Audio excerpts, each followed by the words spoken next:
Where should I sit? Anywhere.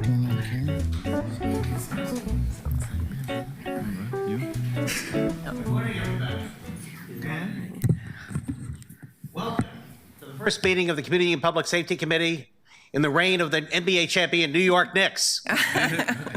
And I hereby call said meeting to order. Clerk, can you please call the roll? Good morning. Canal. Present. Murillo. Here. Zimmerman. Here. Smith. Novick. Here. Christopher, could you please read the statement of conduct? Welcome to the meeting of the Community and Public Safety Committee. To testify before this committee in person or virtually, you must sign up in advance to the committee agenda at www.portland.gov/council/agenda/community-and-public-safety-committee or by calling 311. Information on engaging with the committee can be found at this link.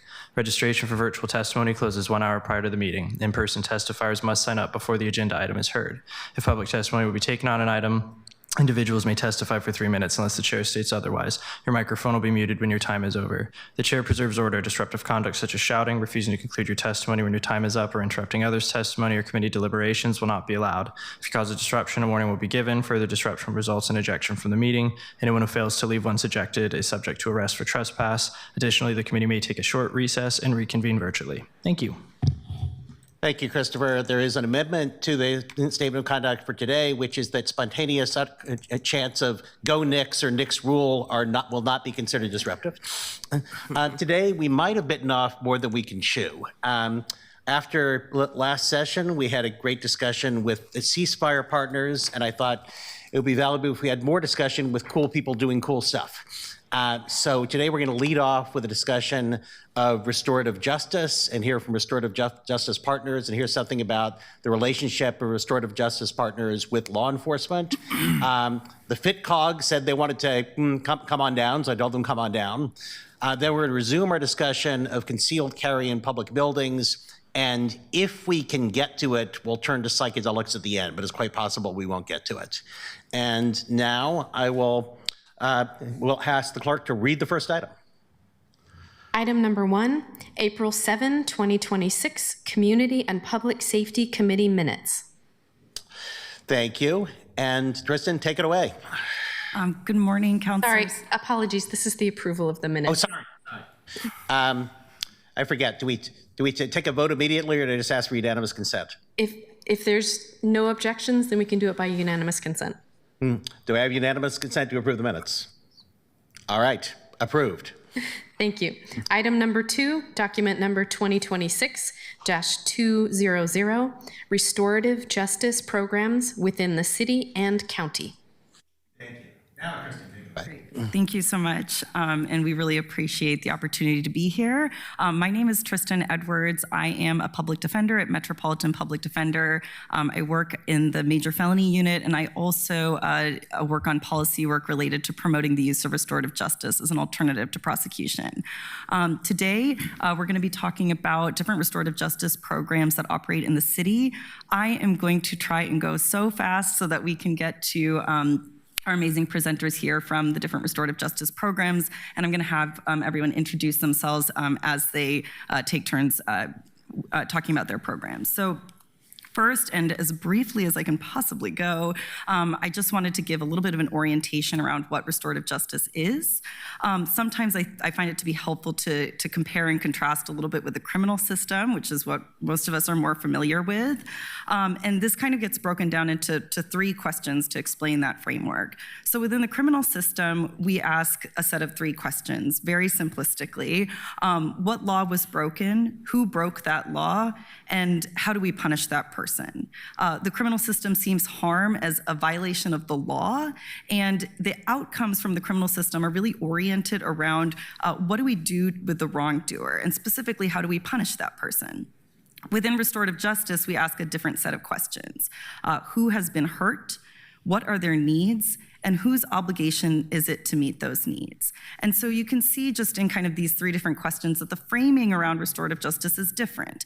The discussion is around the harmed party and what can be done to heal, repair harm.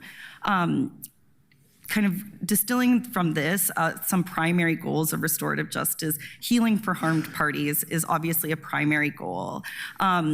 And so oftentimes we say that restorative justice is a survivor-centered process of accountability. That accountability piece for the responsible party is important, but it is centered around the needs of the survivor and with the goal of repairing the harm to the extent that that is possible.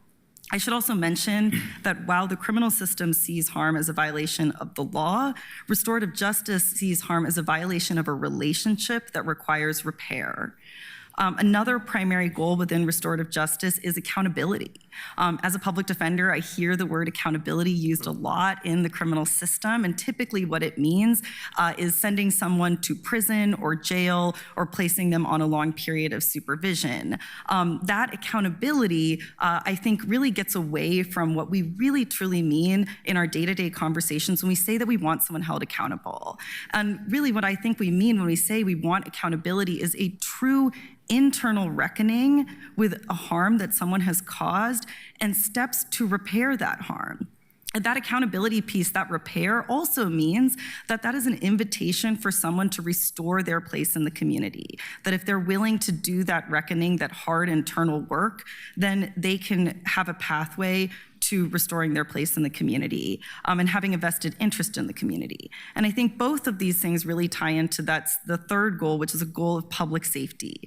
Again, as a public defender, people come to my desk, they become my clients generally because of reactions that come from a place of unhealed trauma. The more that we are promoting healing from harm, the less we are going to have people who are playing out their trauma in unproductive ways in the future.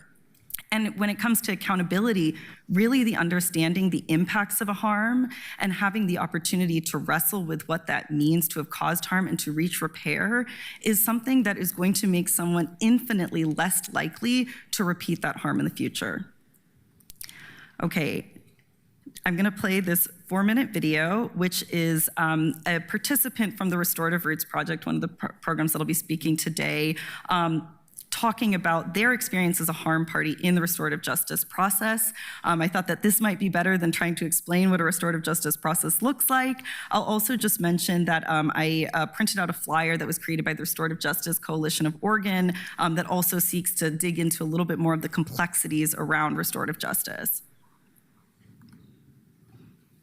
My name is Michael. I'm 20 years old, and I'm a fairly recent new barber.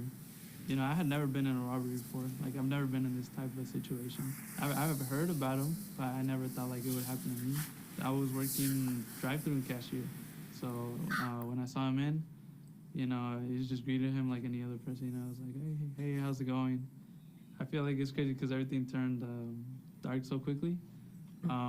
you know, he was laughing. So like when his first sentence was like, "Oh, I'm gonna need all the cash from the register," you know, I laughed because I thought he was joking around, and he was like, "Oh, like I'm not joking," and you know, everything went tense, I guess you could say. I guess he had no weapons on him, but he made it seem like he did, so that made it like 10 times more like terrifying. My coworkers, you know, they don't know no English, so the only language they spoke was Spanish. So, I mean, they knew a threat was there, right? But they were scared. If I'm being honest, like when the whole process came down, I had like no idea about this program at all. It all came down when we went to the attorney, and they were telling us that we had two options: to either take the case to trial, or to do this new program that we had never heard about before. I would say the Restorative Roots project is different type of system than what we normally have. They explained to us that we would get to know some of the answers that we wanted to know. You know, like instead of trial, like we would have been able to ask him like why he did it, or like what was his motives, you know, like what he had been going through. But being able to like get to know the reason why and get to tell that person how you felt in that moment, so that they know the impact they had on you, and they could take like the accountability, you know. The Restorative Roots facilitator, they helped us in steps. You know, at first everybody was traumatized, including me. We didn't really want to talk about the situation, so they did a good job of implementing like little steps for when the big day came for the conversation. When I gotta ask him like about his like childhood and stuff, like you know, I gotta learn that he didn't really grow up in a nice environment. You know, it was really rough for him, and so it definitely helped me because I got to understand a little more. So by the time like we said our thoughts, you know, how we felt, like towards the end, he spoke again, and that's when we like got to see, I guess, the real him. You know, that he was sorry, and you know, he was really empathetic. Like he had no idea of the impact that we had done with us. And when he apologized, I feel like that's something that I really needed to hear. Definitely helped me feel a lot. You know, it felt like a huge relief, to be honest. You know, he had never experienced something like this, and he was really grateful that we had decided to go with the Restorative Roots project, because to him it wasn't just like a free get out of jail free card. You know, to him it was like, yeah, he was really like impacted and shocked of with all the help he was getting. And yeah, I mean, towards the end, everybody felt good. You know, it felt like all the questions we had were answered. He was willing to work to pay some of the medical bills. He wanted to write us letters more. He wanted to know like how we're doing, like anything he could do to make us feel better, you know. And the crazy thing is that when I went to barber school, his brother was actually going to school as well. So when I got to see him come and visit his brother, you know, he had told me that he was really doing really good, that he was traveling a lot, working a lot. And, you know, he even offered to bring like post mill from different states he had visited. I would say we're pretty good friends now. After the Restorative Roots was over, I was going out more. You know, I didn't have to watch my back, I guess. I wasn't, you know, scared at all. And it helped me learn that I could also watch like some of the stuff I do too, because like of the impact that had happened, you know. So I mean, not only did it help him, but it helped me too, like reflect on some of the stuff I could be doing better as well. But yeah, I feel like it was, yeah, justice was served. Great, now I'm going to pass it over to Lutheran Community Services. Hi, good morning, everybody. Mindy Johnston. I am the program director with our Justice Forward department at Lutheran Community Services Northwest. And this is a lot of information on a slide, but the point that I want to go over is some of the different branches of services that we provide. So we have community-based victim advocates, and then these are the sort of different branches of restorative justice that we're providing. So we have, we work with juveniles through the Department of Community Justice Juvenile Services Division on both pre- and post-adjudicated cases. We have a partnership with the Portland Police Bureau. We have a partnership with the District Attorney's Office and then Portland Public Schools. And out of all of those different partnerships, for the DA's office and PPS, this comes at no cost for them. So our primary funding is through Multnomah County DCJ, and then the Criminal Justice Commission's Restorative Justice Grant. And in the exciting thing that I want to talk about is this pre-arrest partnership we've had with PPB that we've been working on since 2022. So we understand that shifting the criminal justice system takes time. And we're at a point where we want to start seeing more referrals coming through. So over the last 4 years, we have worked with the police on roll calls. We go to Advanced Academy. We meet with the equity team. We've had all kinds of planning and implementation, but we're still really not seeing cases. And one of the things we've reflected on is how these cases come to us. We're having an understanding that criminal justice system partners are uncomfortable talking about restorative justice because that's not their job. So with our partnership with the DA, there's been a shift over the last 6 months. We also spent a lot of time working on the relationship with them, and it was very slow to go. But in the last 6 months, there's been a shift where instead of having attorneys talk to people about restorative justice, they just send the case to us. And then we can explain restorative justice to participants and they can agree or not. And so that, in the first year of our partnership with the DA, we had 1 referral. And in the last 6 months, we've had almost 20. And so we're seeing a real shift in the success of that, and we would like to see that also with the police. So we've worked with each of the precincts. We've focused for a while on North Precinct, and I think it's there's just a real challenge in getting officers to buy into restorative justice, even though a lot of times when they hear it, they're excited about it. So I think something happens between Advanced Academy and being on the ground. I would also just like to add that I think out of all of these partners, and including my colleagues down the row, any of these different partners along the line, whether it's pre-arrest or post, pre-arrest, pre-adjudication, post-adjudication, there could be hundreds and hundreds of referrals that came through for all of us. For our juvenile department cases in 2025, for recidivism, the general population was 28% for recidivism on youth cases. For the youth that went through restorative justice, it was 19%.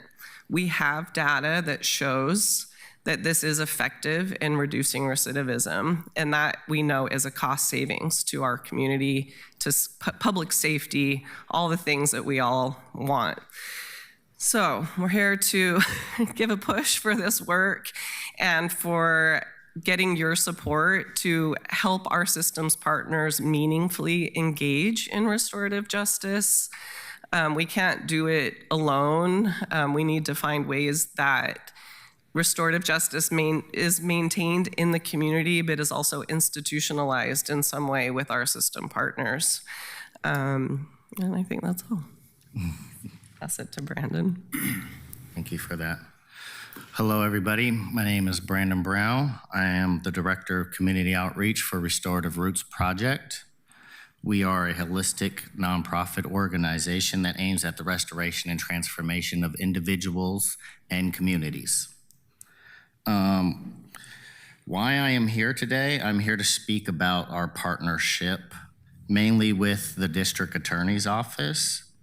In 2021, Restorative Roots Project became a program underneath another nonprofit. The program did not fit within that org, so we moved on and became our own 501c3 in 2023. As of May 1st, 2025, Restorative Roots Project has been referred and represented an estimated total of 612 months of prison time saved, which would have cost the state $3.2 million. This is based on 10 cases in our SAT program and 2 community referrals. These charges ranged from Measure 11 person-to-person violent offenses to minor theft and family disputes. Our SAT program has had 100% success rate with 0 reoffenders and 0 cases returned. This has resulted in housing assistance, bill assistance, job placement, schooling, 4 years of sobriety, and most importantly, community restoration and healing. Our program has not been unsuccessful due to staffing and/or programs, but lack of partnership engagement. Our SAT program has not had a case referred to it since October of 2024. Our program has seen 2 DA regimes since its implementation, one of those which asked us not to go public with our program, resulting in a lack of communication. Our quantitative data is low due to that lack of communication, which led to funding being cut and the loss of 3 staff members and the remaining members to work for free from the months of October 2025 to March of 2026. From the years 2022 to 2025, our partnership did work together to come up with the best ways for referral pathways. Due to budgeting cuts, our partners have had less time to focus on our program, but efforts have been made, and cases should start flowing back into our program starting in July. Most recently, Restorative Roots Project, along with Lutheran Community Services and Brown Hope, have been putting in efforts to get the county to help recognize community-based restorative justice. And the results of that is the community putting together a focus group to start finding more ways to help build pathways for community-based restorative justice. These are just minor steps that we have taken. We now need a hand and a help, a push to keep us going forward and more support within our community to help build out community-based restorative justice. Thank you. Hello, counselors. My name is Cameron Hayes. I'm the director of Regroup. We are a reentry mutual aid support network. And our focus is really building community among returning citizens, because most reentry organizations are really good at that day one support and getting folks on their feet. But as folks with lived experience, we know that that is not always enough. And so in 2025, Regroup has secured a pilot grant from the CJC to do a community needs assessment and see what the thoughts were on utilizing returning citizens and those with lived experience to do conflict mediation and restorative justice processes in the community. And there was almost universal support. We have been operational now for 3 months and have 6 cases, and it's been really cool to see a desire for accountability and healing come from that community, because as we know, when folks are released from prison, they have a higher statistic for reoffending, but also being victimized. And so this is also a population that is unlikely to trust traditional public safety methods. And so it's been really cool to step in and fill that gap. This is Jerome, our restorative justice director, and I'll let him take over. Hello, counselors. I'm Jerome Sloan, the restorative justice director for Regroup. And he basically said a lot about our program, but the thing that I think separates us is that we have lived experience, and the people that we talk to don't necessarily feel comfortable talking with authority figures like police, anything like that. So we fit a little niche where my clients, they're willing to talk to me in a certain group, but this problem probably wouldn't be resolved if they had to deal with a higher authority figure. And that's what I've seen for it. Regroup did it. We got 6 now, and we're moving along strong, and I'm happy about it. I know that's not about this, but I'm happy about where we've come, but we need help, so. One thing that I would just add about Regroup, in case it's not clear from the conversation, is that the referral partner is not a system referral. Because of Jerome and Cameron's unique position within the community as trusted figures, as credible messengers, people with lived experience, they are really uniquely positioned to get direct referrals from people who are impacted. We call that a community referral.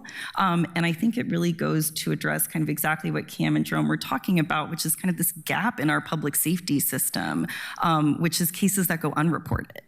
And so they're catching cases that were never going to touch the police department in the first place.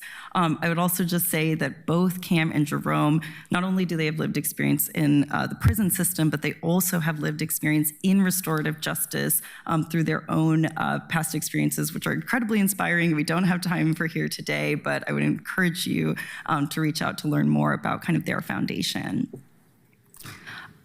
Before we open it up for questions, I just wanted to kind of consolidate what really the needs are that Mindy, Brandon, Cameron, and Jerome have really already spoken to. So from the sense of our system partners, it is so challenging to really shift the culture and the mindset towards restorative justice from our punishment system. And that makes a lot of sense. I think that as a general understanding in our society, we have learned to equate justice with punishment. And there are a lot of ways to achieve justice. And I know from being in courtrooms and hearing dissatisfaction from victims, from responsible parties, that there really is a need for more restorative justice and for different approaches to harm that are not just our carceral system. That being said, some of these system partner relationships have really taken a lot of time, and we're finding that we need support and help in holding our system partners accountable to utilizing these programs from our elected officials. And so that's part of what we're asking here today, is how City Council can help us with really trying to make these partnerships more fluid and to get referrals.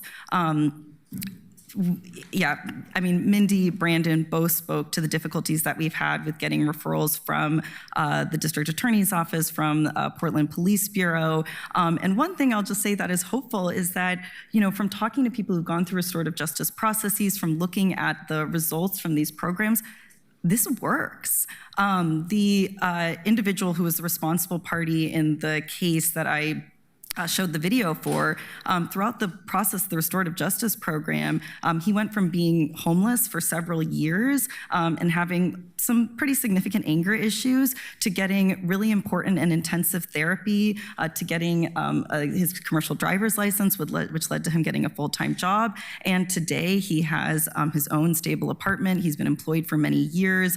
He's actually still in touch with the restorative justice program because those relationships were so important to him, and is at a point of stability that is really something you don't typically see when people are going through the prison system. And for the record, his case, he was looking at close to 6 years in prison, mandatory minimum on that case.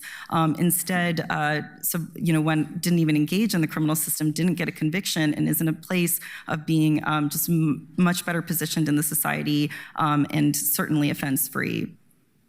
The second and always most important thing that we need is funding.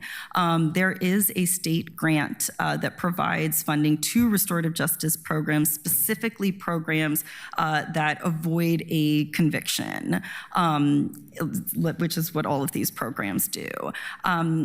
That state grant is always in different states of flux. It was granted $4 million for the biennium in 2025. We're now in the process of getting ready to make another ask in 2027. We have great partnership with the Criminal Justice Commission and the executive branch, but of course the legislature is a whole other animal. But I guess the thing that I really want to underscore is that the system partner engagement and the funding really go hand in hand. The lack of referrals that were going into the pre-arrest program, the juvenile program, and the adult restorative justice program in 2025 resulted in massive funding cuts for Lutheran Community Services Northwest and the Restorative Roots Project, where in the past they had received, upwards of $700,000 from this grant. Last year, they experienced massive cuts because there wasn't the ability to demonstrate that there were meaningful system referral pathways. And so the city is missing out on really, really significant investment from the state because of this difficulty that we have with system partners getting referrals, despite the fact that both of these programs have shown an immense amount of success when we can actually get cases in. Thank you, Tristan. I actually, I was hoping to have the DA's office here today, but I heard this morning that they're not able to make it. We do have Chief Day here, and Councilor Rio, I know you've got Vice Chairman Rio, I know you've got your hand up, but I was wondering if you'd indulge me if I would ask Chief Day to come up and just have an exchange with, I'm sorry, is it Mindy from Lutheran Family Services? Yes. About what might be, how it could work better and what might be done to have more buy-in from the police. Anyway, that's what I'd like to do. Councilor Rio, go ahead with what you were going to ask or say. Okay. Are you trying to do that now or after? You were the only person with your hand up, so I was going to ask you to ask your question, but then I did want to bring Chief Day up to have an exchange. Okay. Well, first of all, I just want to say I'm so delighted that you guys are here. We had Restorative Roots come to our one of our community events where we were providing different community services, and it was so special to have you guys there. And I think that in a country where we have one of the highest incarceration rates in the entire world, and yet we continue to see crime happen because people are impacted by issues that are not being touched on by the traditional criminal justice system. I think that means we have to look at things like this. So your work is incredibly valuable, and I'm just very grateful that you're here and we're having this hard conversation today. I was curious hearing for a few different things, the referral process, because I know it sounds like for Regroup, it's a community referral, correct? But then for Lutheran Community Services, does the referral come from PPB or from somebody else who is responsible for referring them? Yeah, so it depends on, based on those partnerships, it can come from a range. So it could be a community-based referral through our victim advocates who work in culturally specific communities. It can come from PPB, it comes from the juvenile department, it comes from the DA, and now we also have the PPS, the Portland Public Schools. So we're pretty much anywhere referrals can come through, system or community, and I think you guys are the same, right? You can, yeah. One thing to mention is that with Lutheran Community Services Northwest, the DA relationship is specifically for juveniles. Yes. Gotcha. Okay, that's helpful. And for anyone who wants to answer this, what are some of the things that you look for, or what are the, I'm assuming it's less like metrics based and more general, but what are some of the things that you look for in a person to say, okay, this person should probably go through a restorative justice process and not through the traditional model of accountability? So I can take that one. As the defense representative with the Restorative Roots Project, a lot of my role when we were getting cases was to assess folks to see if they were suitable for the restorative justice program. One thing I'll mention is data has shown that restorative justice is most effective in instances where there is a threat of harm or there has been some sort of serious harm. And that's because we view it through the lens of the impact on the harmed party. If somebody, steals your wallet, you just kind of want your wallet back. But if someone has burglarized your home or has, threatened you in some way, it means a lot more to go through a process of accountability and hear that person has really taken it seriously and understanding the impacts and trying to reform. So that's why the Restorative Roots Project started with focusing on violent felony offenses. And when I would meet with clients, what I would look for is one, an acknowledgement that they participated in whatever harm occurred. It wasn't necessarily that they needed to be in a full, perfect state of remorse. A lot of the restorative roots or the restorative justice process is about helping people come to that place of accountability, but they at least needed to acknowledge that they had involvement, that there was something to be accountable for, that they could have acted differently and come up with a better result. And then from there, it's really just a willingness, an ability to be able to engage with a program that is rather intensive, and an understanding that they will need to be available and that they will need to be reachable and that they need to be showing up for appointments and meetings and that this is going to take as long as it needs to. A lot of folks come with substance use, mental health issues, housing issues, and I've actually really been impressed by the way that the Restorative Roots Project has been able to hold those things and really encourage that engagement treatment, which I think is helpful because it comes from this place of mutual respect and relationship as opposed to kind of a threat of punishment if you don't engage, which is something that we see, you know, when like in your classic pretrial release or probation relationships. And then lastly, a willingness to try and pay restitution if there is restitution to be owed in that case. On the other end, harmed parties for the Restorative Roots Project need to at least agree that the case can go into restorative justice. They are never required to participate if that is not what feels good to them or what they think is going to be necessary for their healing. Some people say, I want to engage completely. I want to sit in circle with this person and have a true, full accountability process. Some people say, I think that this is a great thing for this person who harmed me to go through, but it's not something that I want to participate in. Maybe I want to receive a letter at the end saying how it went. Thank you, Tristan. I would like to me, an important part of this is I do want to see Chief Day engage, and it Can I get through my question with the panel first, though? Well, we're kind of running out of time. But I get to talk to Chief Day all the time. I don't get to talk to these people. Well, but the issue here is having Chief Day engage with Mindy and to give her an opportunity to say how she thinks the relationships could work and see him respond. So I apologize, but I would really like to see that kind of Was engagement. Chief Day informed that he was going to be a speaker for this topic? Yes. Today? Okay. He was. That's why I asked him here. On the materials that came with this, not a presentation, not a list of presenters. So just be clear what we're doing here. Yeah. And actually, could I ask one of the panel members other than Mindy to step back so Chief Day could come up? I'll step back. Good morning.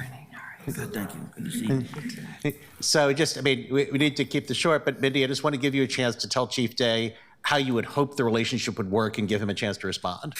Yeah, I just want to acknowledge that Chief Day has been supportive from the get-go, and I think it is a systems implementation issue. So I think for us, our realization over time, which I already mentioned, is how can we get this systematized so that it's not necessarily in individual officers' hands. There's a new app that the PPB has created specifically for restorative justice referrals, but I think what we need is how do we push that out? How do we train folks to use it? And also what we've seen, as I mentioned in the DA referral cases, is getting the system partners out of it and letting us talk to people about it. There's a gray zone between even some of those pre-adjudicated youth cases that could have been referred from police. Officers are looking at what they can arrest or charge for and doing their job. And so we need to be creative in how we make it easy for them to send referrals.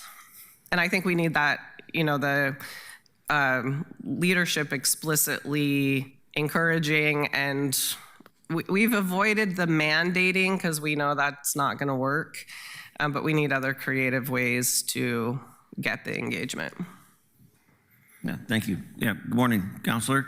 Bob Day, Chief of Police. And first of all, just hats off. Thanks for sharing everybody here at the table for the good work. A core value of mine is redemption. I believe in the ability to redeem, and relying upon the criminal justice system or incarceration to do that, I don't believe is the only answer. I think that, the steps you're taking. So just thank you very much for that. And also thank you for the work Mindy and others have done. And so a couple things I want to highlight, and none of these are meant to be excuses, and I'll have a couple of practical solutions. But the Police Bureau was a leader in this conversation back in 18, 19, 20, when we had our school resource officers. We did have a robust effort to try and bring in restorative justice into the Police Bureau. One of the failures after that program was abolished is we haven't had anybody internally that's really owned it and shepherded it. So that's an awareness piece that I've learned and become more attuned to. I agree 100% that it's a systems issue. I don't believe it's a matter of officers don't care or aren't engaged. They just is lack of the Bureau putting in clarity for them to be able to find those lanes to move forward in the demands of the day and the multitude of things that officers are faced with. You know, getting this to rise to the top of the pile for reflection, for time, for commitment, and so forth is a challenge. As mentioned, we did create the app. So a couple things that I just want to highlight going forward. Some things that we're looking at is, you know, once again, being able to reinforce, and I agree, I don't believe that at this point mandate is the appropriate approach for forcing the issue, but looking at a variety of things, both in our relationship with the DA's office, looking for more pathways between the two of us and seeing them come on board and be more involved. Hopefully, we can sort of hold each other accountable to making sure that we're identifying the right cases. And I'll be asking when cases are identified by the DA's office, why they weren't identified by us and where some of the gaps might have been that our officers didn't see it. So that's been a significant improvement in the partnership. We're also looking at, you know, the potential of can we expand this into other areas besides just in the traditional patrol response. We obviously touch community in a variety of different ways, both whether it be in public order events and other types of situations besides just a 911 call, so there might be space there. I will say that, you know, for a long-standing history in the Police Bureau, juvenile cases are tough to navigate in general, just the understanding of the process they go through and so forth. So I think organizationally we can do a better job of helping them understand and see the role that Lutheran Family Services plays around juveniles. If I'm not mistaken, that's really the bread and butter of what we're talking about.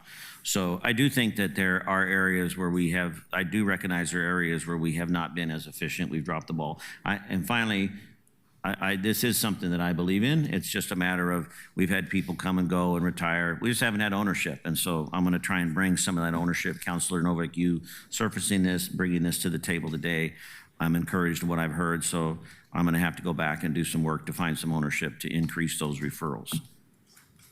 Thank you, Chief. And Councilor Maria, we'll circle back to you, but I just wanted to give Councilor Zimmerman and Councilor Smith a chance to ask their questions. Okay, thank you.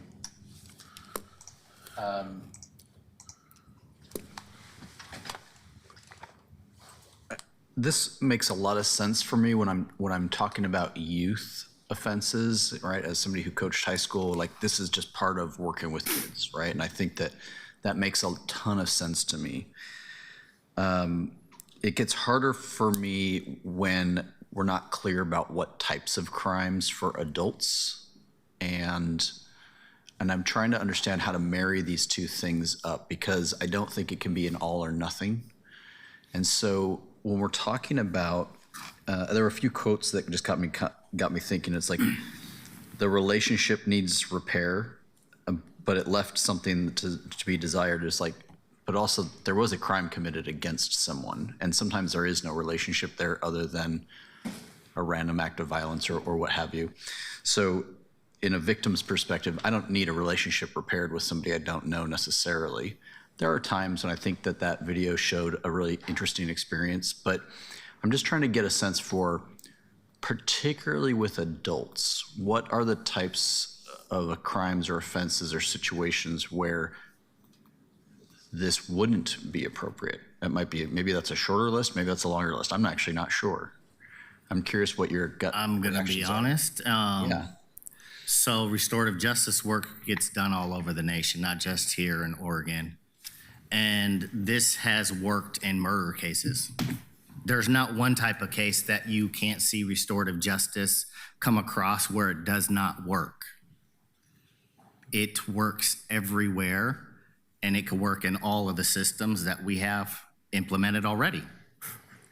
So that tells me then it's important not to take statements like avoiding charges is not, that is not a prelude to restorative justice. It means that can happen later after charges have occurred, after sentences have occurred. There are other aspects here. I know you were raising your hand. Please go ahead. Yes, please. So one of the number one things almost universally you'll hear victims say as one of their top priorities is to make sure this doesn't happen to anybody else. And the thing is that incarceration doesn't provide that, right? It provides maybe one definition of accountability, but true accountability means internalizing the harm and living amends by, number one, not reoffending, right? And so with everybody, I would say it's not necessarily the crime, but the person, right? If we look at people as a bell curve, you're gonna have this one portion over here that's just never gonna change, this portion that's gonna change no matter what, but this great majority of people need some help, right? They need a process to internalize the harm and help along those ways. And so I think as practitioners, we believe that the incarceration just causes more harm, and restorative justice at least has this major potential to bring healing to more or less degree. And so that's why we, as practitioners, believe restorative justice is the best way to go. That's really helpful. And I would like to add one more thing. So we've also had cases where the survivor doesn't want it to go through the criminal justice system. They still want to see something happen. They don't actually want to engage, but they want to see the responsible party be accountable. So we've also used what we call surrogate victims. So other survivors who have had a similar type of crime can basically volunteer with us, and they come and engage in that restorative process with the responsible party. And we've seen that with car theft, hate crimes. Like, we've had a lot of cases where a surrogate will actually step in, and it has the same success and impact as if you engaged the direct survivor of that crime. Okay. That kind of goes to my next question. You had mentioned it's to make this more systemic, that it's not in the individual officer's hands to make a call. And the question that popped up when you say that was, what about the individual or the group of victims in their position? Because what if I, as a victim, just don't want to engage here? Then you don't have to. And That's the beauty. I think what we would all say is we know that not every case is going to be appropriate for restorative justice. We also see a sort of paternalistic system that thinks it knows best for survivors, and people don't always want that system. And so we're giving people a choice, and they absolutely have the choice to engage. And if they say no, or if even a case starts with restorative justice and it's unsuccessful, it's going to go back to the system. It doesn't just disappear.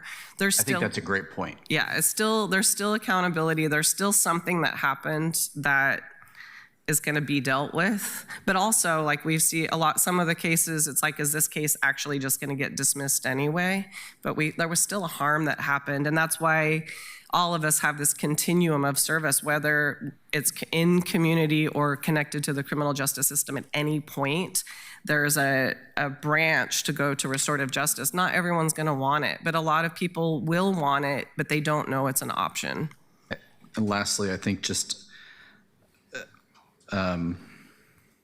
just two quick points. I think one concern that I have on this, given that the title of your organization has Lutheran in it, do I have to engage with a religious service to access No, we're a this? nonprofit, just like the YMCA. What did we say? Well, there's a lot of nonprofits who are related to religious services. So I just, for my engagement in a criminal justice system to be reliant on my engagement with a religious system, that does raise a couple of just like, does that make sense concerns?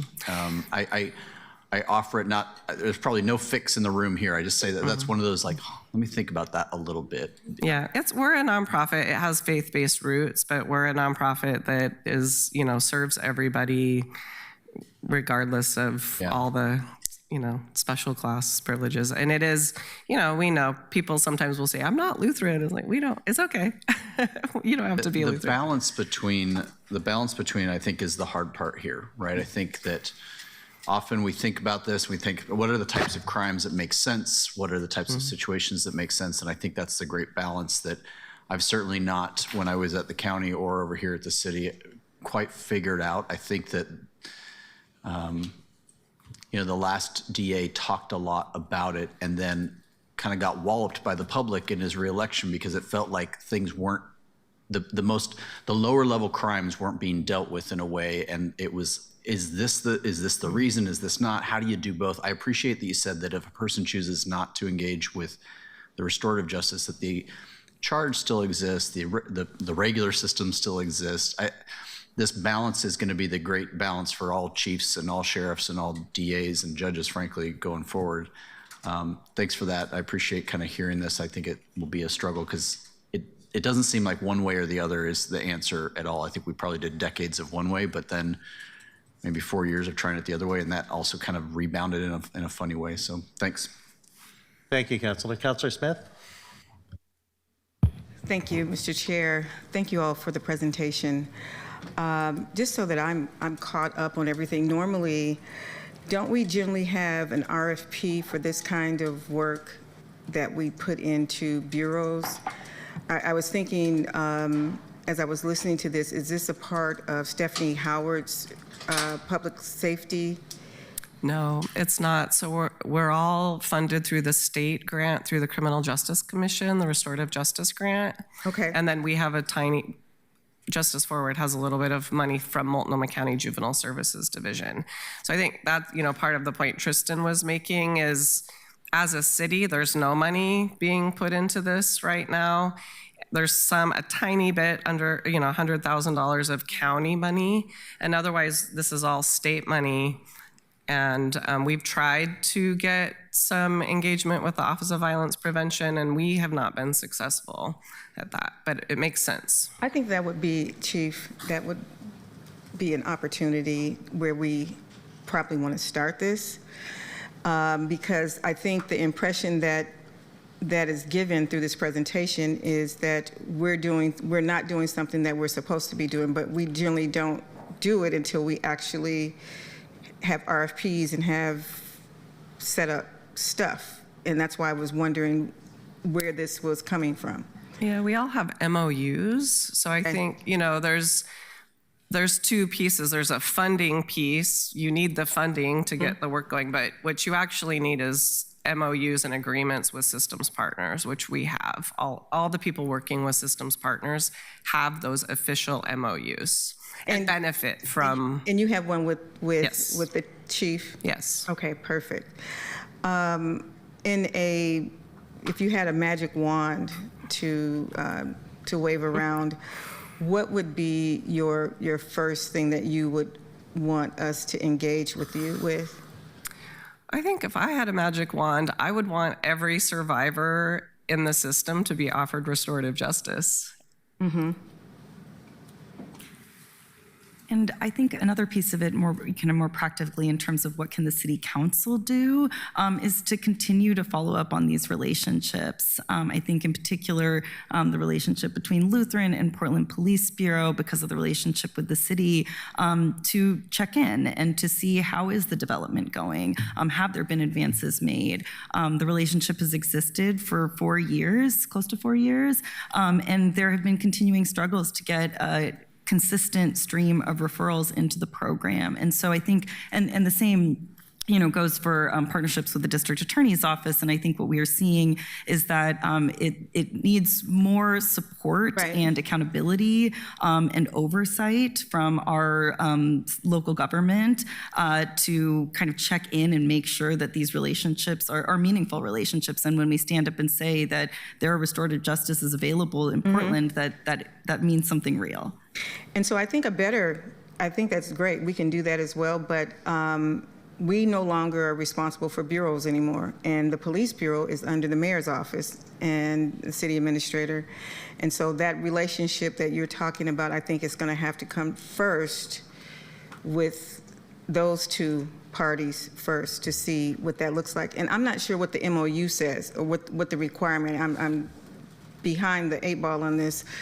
I'm not sure what the MOU says in terms of what our relationship will be, if there's a guaranteed number of how many referrals are done a month, or if there's a guaranteed number of how much money that we're going to put into it, because we're the money side of it. they have to be the one that implement it. We don't get to tell them what to do anymore.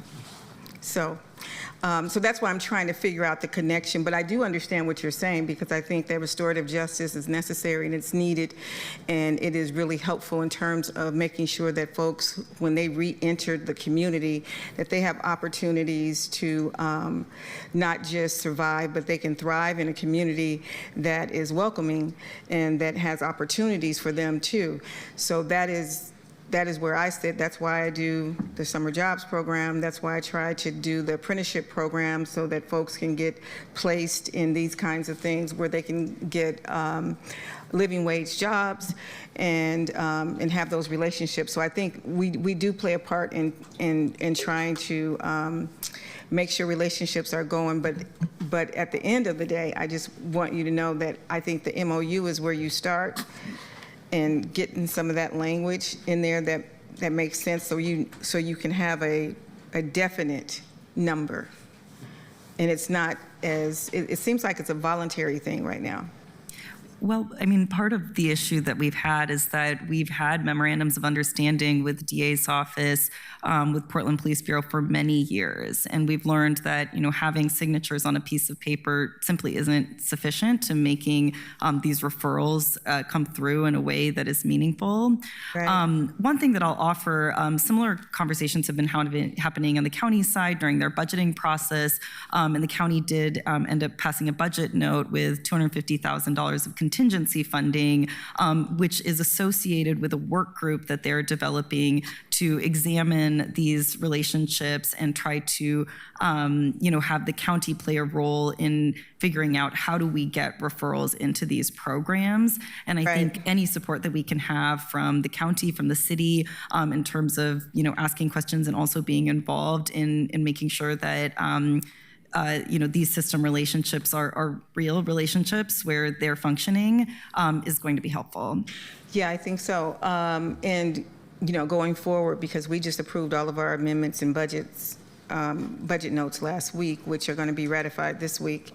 And I don't know that there's any space for that for this 26-27 year. So I think you have to work backwards and make sure that you have those conversations early on, because we were, in the police budget, their training dollars were cut by $5 million. Their PS3s were cut by 26 folks. So the budget is small, and so for us to direct at this point, I can't promise the direction for this point, because we're finished and we're past that. But in terms of going forward, I think you keep talking to us and putting the pressure on us to see what can we do, because I don't like, this is what I don't like. I don't like us having conversations with community groups and giving them the impression that we can do something that we can't. And if we can't do it, then we should say that we can't do it. But to lead you on and to have this conversation, I don't think it's right. So for me, either we say we can't do it or we're not going to do it. It's not going to be meaningful, or it is, and then we move on to something else. So being a member of this committee, that's what I would like to see us, and how we move around in the community, and how we're being helpful in making sure that we're being a very transparent partner. So thank you for coming. Thank you. Thank you, Councilor Smith. I just wanted to say that one of the things I had in mind when I asked for this panel is that last year we had a discussion in this committee and also at LIPSIC about the fact that there was a tool that the police weren't really thinking of very much, which is extreme risk protection orders to take guns out of the hands of people who are endangered themselves or others. And Portland was underutilizing that tool. And it might have happened without this committee looking at it, but we helped him shine a light on that tool. And since then, the Police Bureau has dramatically increased its use of it. And I think that we've just heard Chief Day say that he is interested in improving this relationship. And I'm hoping, although very sensitive to Councilor Smith's point about the police not having much money for training, I'm hopeful that this will lead to further engagement by the Police Bureau with Mindy's folks. And we might see, simply from raising the issue, some actual results. I think at this point, we know we're not going to get to psychedelics, but I do want to wrap this up in the next couple of minutes. Councilor Murillo, last word. Thank you. And yeah, I presume we're not going to be getting to that final item today. I think that our budget is part of what we prioritize, and a $5 million cut to training within PPB's budget does not mean that we don't have the expansive budget to do this type of work. So I think that's going to be a decision for the Bureau to make if council is not going to be adjusting all of that individually. I will say, I hope that the community referrals are the biggest aspect of this, because I was a little bit disturbed to hear that school resource officers were being used as like a key point of referrals for juveniles, because it's my understanding from all the statistics that I've read that school resource officers tend to target Black and brown youth, particularly Black youth, more than any other demographic. And so the idea that the same institutions that are biased against the people who need these restorative justice practices the most doesn't really make sense to me about how that would work out as far as those referrals go. And that's not, shame to any individual school resource officers or anything like that. It is a system that is harming individuals. But these things, we're talking about the school to prison pipeline. So I would love, and clearly there's an appetite to have more of this conversation, so I hope that you guys get an opportunity to come back, because I have way more questions to ask than we have time for today. But I want to hear about how those referrals work when the people that we're depending on referrals from are not necessarily engaged in this system in the ways that they should be. But thank you so much for your time today. Really appreciate your presentations. Thank you. Councilor Canal, very quickly. I just had a question about if there's a numerical goal for the number of referrals or for the increase in referrals from the Portland Police Bureau. I was hoping that we could get an answer on that, How many just in terms of the next year or so, or even if it's a 2-year goal. We would be so happy to get 15 to 20 cases in a year. Last year we had 1 referral. So anything is going to be an improvement. I appreciate that, and I apologize for not being clear on that. I was actually, I really am glad that you gave it from your perspective. I was hoping to hear from Chief Day what their numerical goal is as well. Yeah. Chief Day, my guess is you don't have a numeric goal, but you want to take a shot at that? No, I'm going to say I don't have a goal. Yeah, thank you. But we'll keep in the conversation. Thank you very much. Thank you. Thank you. Thank you all very, very much. I really appreciated Thank this. Really appreciated your making the time to be here. Appreciated Chief Day making the time to be here. Could the clerk read the next item? Item number 3, document number 2026-201, Focused Intervention Team Community Oversight Group.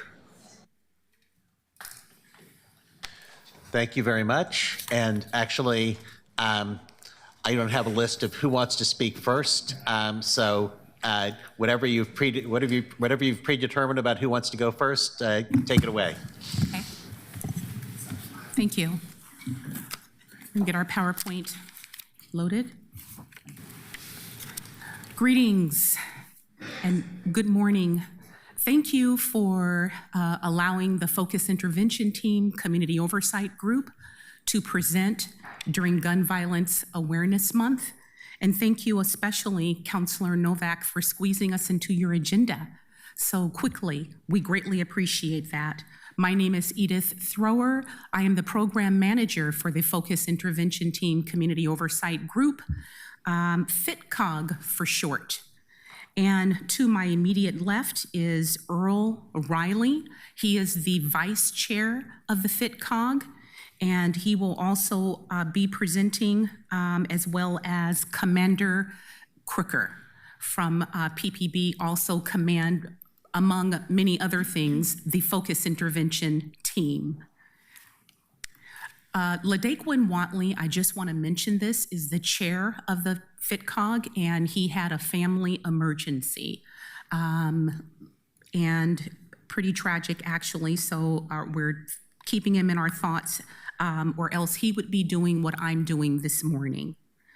I want to acknowledge another member of our team who will not be speaking today, but who is present to support us, and that's Liz Taylor.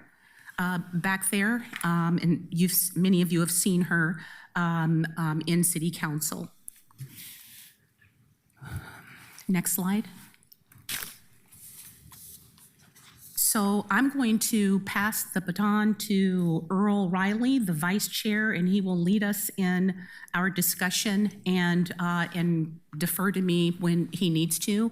Again, thank you. I would like to say the impetus for us being here is that we don't think, okay, I'm sorry, the commander is going to go first. Oh, thank you. Is that we were not certain that you knew about us. We wanted you to see our beautiful smiling faces, and we wanted to get to know you and for you to get to know us and, in my opinion, the important work that this team does. Commander? All right, thank you, Edith. Good morning, everybody. This is a good opportunity to highlight this collaboration that's been going on for a few years now, so I appreciate it.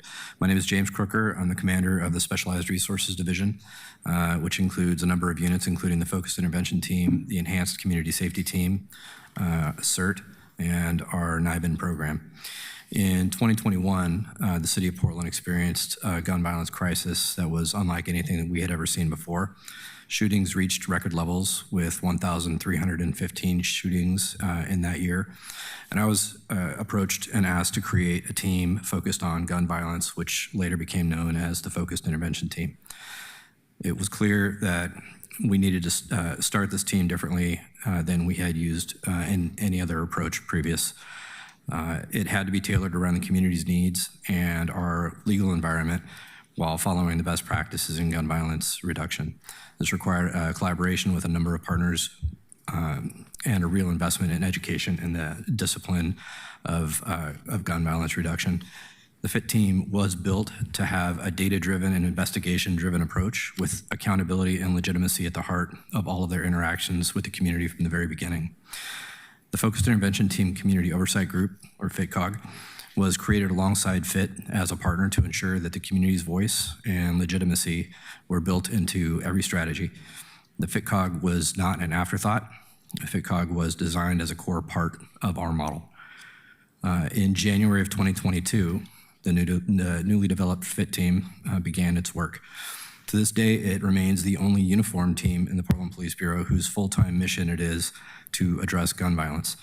FIT officers develop deep, real-time knowledge of gun violence trends, groups in conflict, and active investigations, including homicides.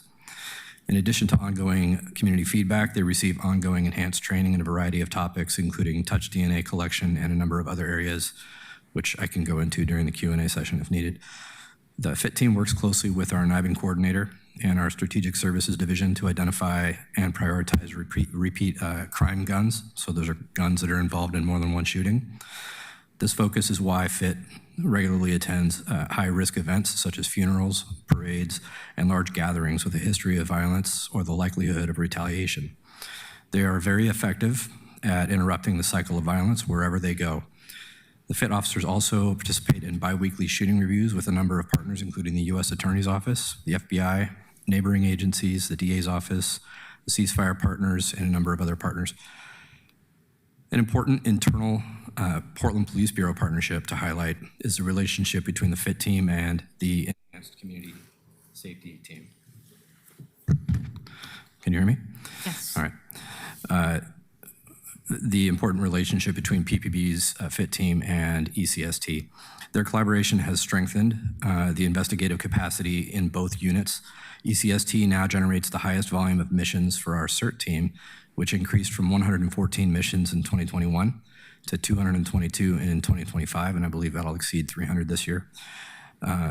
These are almost all search warrants and arrest warrants related to gun violence cases, and every single time we execute one of these, it has an immediate impact in stopping ongoing gun violence with active groups within the city. At this point in 2024, we had already begun seeing significant reductions of gun violence from its peak. And at this point in 2024, we were at 30 homicides year to date. As of now in 2026, we continue to improve. We are currently at 11 as I'm sitting here right now. And all of the partners that I've mentioned in this introduction are extremely busy with those cases. and focused on trying to prevent any more cases from occurring. FITCOG members have participated in every FIT officer selection process since the team was created. That includes the sergeant positions. The chair and the vice chair joined me in Florida for a week-long executive law enforcement training through the FBI's Project Safe Neighborhoods program. And the Portland Police Bureau and the City of Portland have also invested in sending leaders in the Bureau, as well as other parts of the city, to the University of Chicago's Policing Leadership Academy for a 6-month-long master's level program focused on the latest practices in gun violence reduction. FIT is critical to implementing these strategies with our partners. FIT and the FITCOG meets regularly so that these strategies and community police interactions are continuously discussed and reviewed through a lens of legitimacy. FIT is the only uniform PPB member that has such a direct relationship with the community group, constantly shaping and improving community interactions while engaging in this extremely dangerous work. Treating the community with respect, dignity, and fairness remains central to the FIT team's work. The FITCOG helps to keep us accountable to that standard. These integrated public safety partnerships have resulted in shooting incidents dropping from 1,315 documented shootings in 2021 to 574 in 2025. And I didn't write this down, but in April, we just experienced the lowest number of shootings that brought us back to pre-2019 levels. And just today, I received a report showing that our shootings for the month of May were below 40, and that's, I think, the 4th consecutive month below 40 that we've seen. And in the previous 5 years, I think we only saw that one time. While we've made real progress, gun violence does continue to have a lasting impact on individuals and on our community. There is still more work to do, and I'd like to thank the FITCOG's current and past members for their selflessness in volunteering for this civic partnership. I'll be available after the presentation for questions. With that, I'll turn it back over to Edith or Earl. Thank you very much. My name is Earl Riley, Vice Chair of FITCOG. FITCOG launched in June 2021, members recruited by City Council and the NeoGov, but officially appointed by the mayor. Members have varying backgrounds, like I believe our vice chair and chair before us, Pastor Edwards and Kim. And then we had Terrence Hayes, who also ran for city council, and Dr. Gina Rowland. And then we proceeded, Juma and myself. Let's see, people with lived experience. I came in with lived experience. Juma also is a community member as well. We assist with recommendations to reduce gun violence through prevention and intervention and response. Actively recruiting right now. I'll just speak off of that. I would say I personally have helped and called and emailed Lieutenant.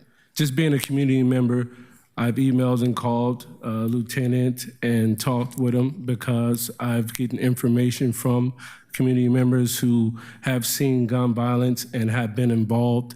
And I was able to call and let them know about activity that goes on in the community. A little bit about myself. I was also involved in gang violence as a young age. I've been through the system.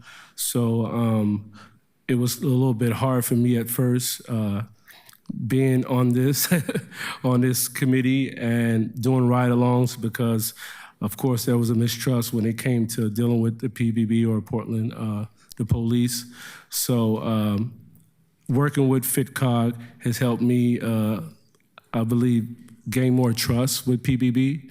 I'm able to go on ride-alongs, go to roll calls, and be able to comfortably sit and talk with them and talk about issues in the community. And I will say FIT has made it very, very easy working with some of the officers, understanding because they understand and want to understand, and they have the compassion to want to understand and deal with the community and work with the community. We'll go to the next slide.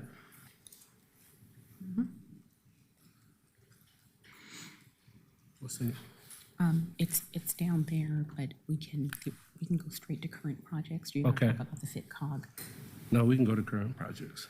All right, so current projects right now, we have a survey that we have developed basically has a scan you can scan in, and we put it out in the community, and the community basically have given us feedback on what they see in certain areas, and we put the actual survey in different demographics, like people who live in higher earning communities and lower earning communities, and we've got pretty much the same feedback. They want to see a change, and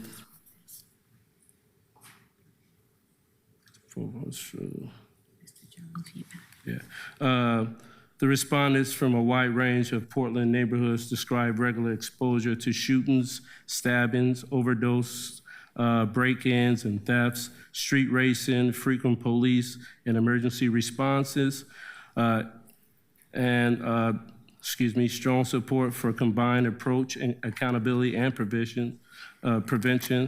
There's no single preferred solution, and the residents consistently express support for outreach events, block parties, foot patrols, regular non-crisis engagement, and being able to recognize and know officers, which leads to a recommendation that the COG came up with and discussed with PBB about the patches. So now FitCog does have patches that they can be identified in the community when they're out and serving the community, which I think helps a lot. It kind of helps them stick out like a sore thumb when it comes to them doing work in the community and going to events. People know who the Fit officers are. All right. Our service activities, we do things like ride-alongs. We go to let's see, the roll calls. We do community engagements. We invite the Fit officers out to community engagements. They're very active in the community.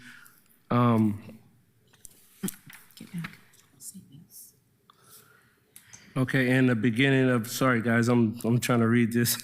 In the beginning of August 1st, 2025, a FitCog workgroup group recommended in lieu of 2 FitCog meetings per month.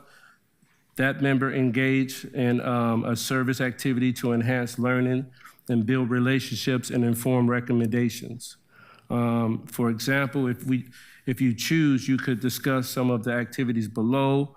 We go on ride-alongs, attend a Fit roll call. We participate in Fit interviews. We the vice chair and the chair itself, we actually are very active in interviewing new Fit officers, and also we interview some members that come onto the COG as well. We do one-to-one with Fit officers, one-on-ones with Fit officers, relevant neighborhood associations and community meetings or events. We attend other city public safety advisory body meetings or events, Community Police Academy. We went citizen review committee meetings, police review board meetings, Portland Committee and community engaged policing meetings, training advisory council meetings, police equity advisory council meetings, and community board for police academy meetings. All right. Okay. Thank you, Earl. And those are just some of the things that they can do, and all to gather information, build relationships, and build their learnings to inform their recommendations. So the group thought it was more practical, a better use of time to engage in these service activities. I would like to share another current project of the FitCog, and that is a direct observation assessment tool for ride-alongs. And I won't go over the tool unless you ask me specific questions. I did bring it with me. However, what that encompasses, it's intended to support FitCog's oversight and learning by capturing high-level observations about how the Fit engages with the community and partners.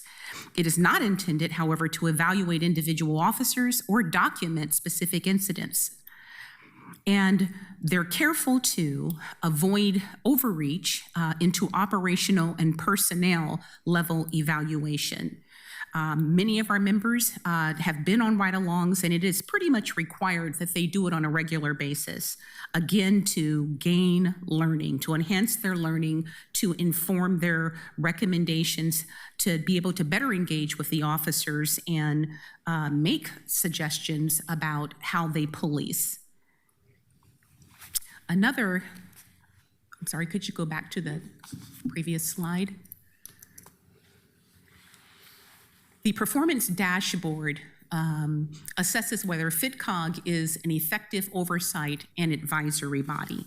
So the dashboard is in the works. It will likely be an interactive Excel dashboard, but will include the repeatable survey that Earl spoke of earlier, the repeatable community impact survey.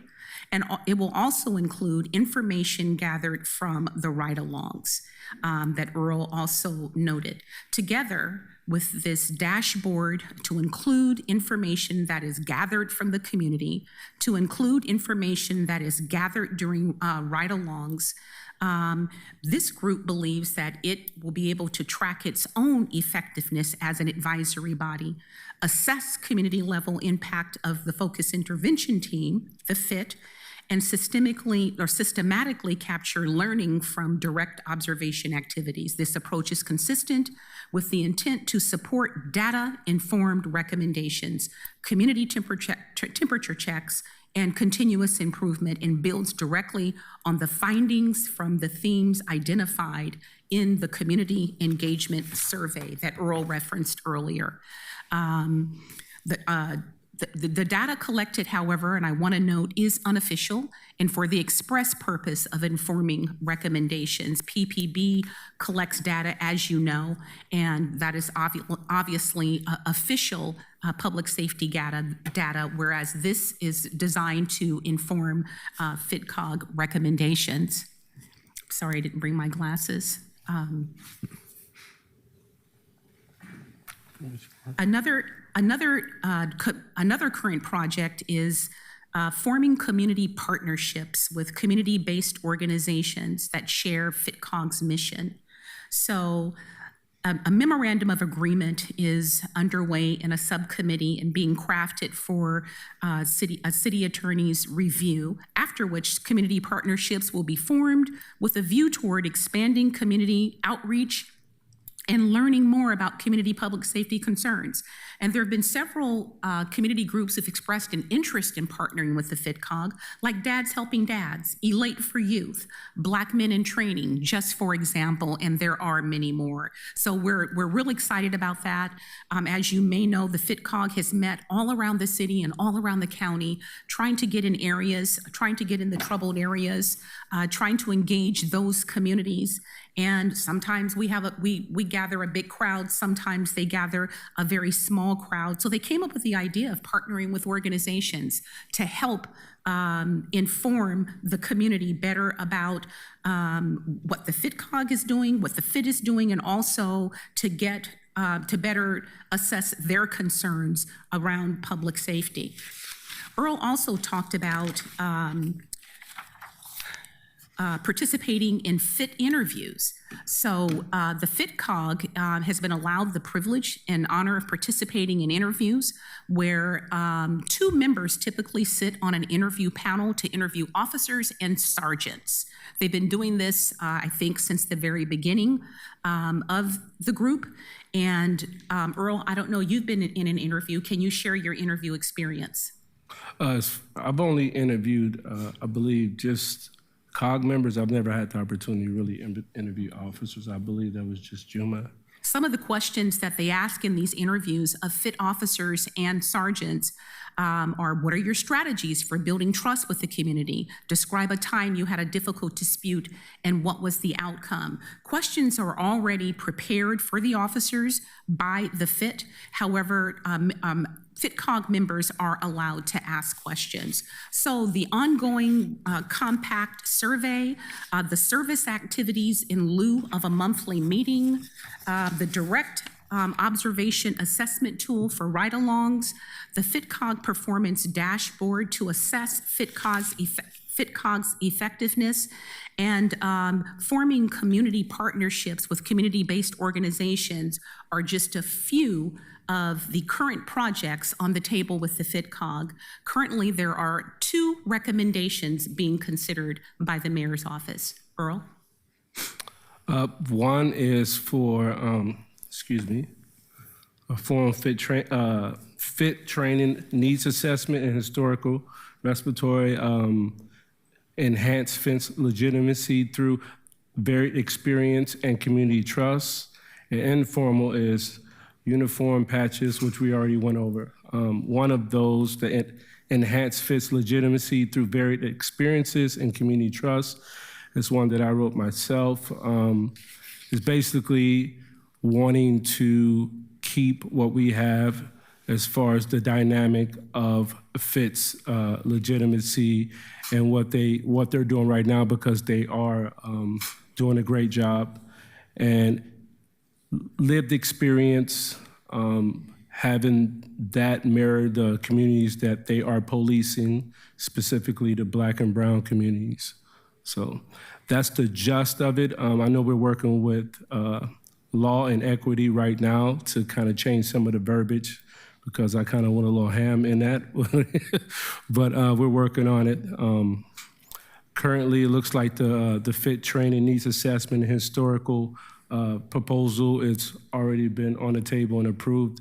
The second one that we're working on right now. Yes, and I can speak to the training needs assessment, strategic training plan, COG collaboration model, community-based training standards, and historical learning repository recommendation that was submitted to the mayor late last year. I'd like to quote PPB first, and then I can let you know the impetus behind this recommendation. Law enforcement on patrol face a particular challenge pertaining to skill perishability, especially with events that are high stress and low frequency in nature, as they are forced to make split-second decisions in circumstances that are tense, uncertain, and rapidly evolving. These decision points are analyzed through the totality of circumstances and reasonableness of the officer's actions. Continual training is critical to ensure that officers can perform at their best under these unpredictable and complicated circumstances. PPP Training Bureau Division 2024. In 2024 also, the Portland Police Bureau's Training Division completed a comprehensive bureau-wide training needs assessment. This assessment affirmed that the PPP Training Division does not create or oversee FIT-specific training. Although FIT officers enter their role with varying degrees of training, in fact, they complete 65 additional hours to participate as officers in the FIT. There is no standardized training framework for FIT officers, nor a pathway for ongoing professional development or the reduction of perishable skills. So that's how they came up with the recommendation for a training needs assessment and a strategic plan going forward. Currently, we have a subcommittee meeting with FIT officers and 2 consultants retained by the FIT to determine the needs assessment and the strategic plan going forward. So we're very happy about that recommendation, and that was approved by the mayor's office to move forward. That is a photograph of an officer, I believe Officer Trummer. It's Trummer, yeah. And on the back of his uniform or vest is the patch that Earl mentioned earlier, that was approved by PPB. So they are readily identifiable in communities. And that was what we like to refer to as an informal recommendation by the FIT COG, but that was formalized by PPB. Next slide. I apologize, Earl, I cannot see that. I can read it for you. 2 bodies, 1 mission. The FIT Focus Intervention Team, PBB's specialized unit deployed to neighborhoods hit hardest by gun violence. FIT builds relationships, responds to gun-related violence, intervenes before violence erupts, and responds with both enforcement and outreach. The FITCOG, Community Oversight Group, the independent community body that oversees FIT, ensuring that strategies are equitable and just and accountable. FITCOG is the reason Portland's gun violence response has community trust behind it.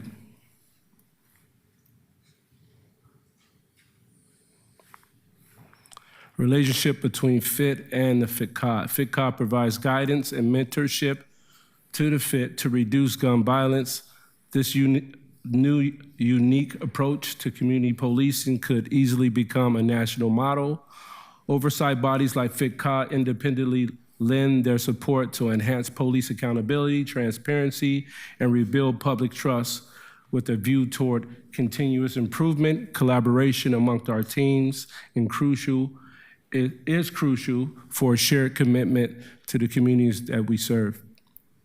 Next slide. Meetings and cadence.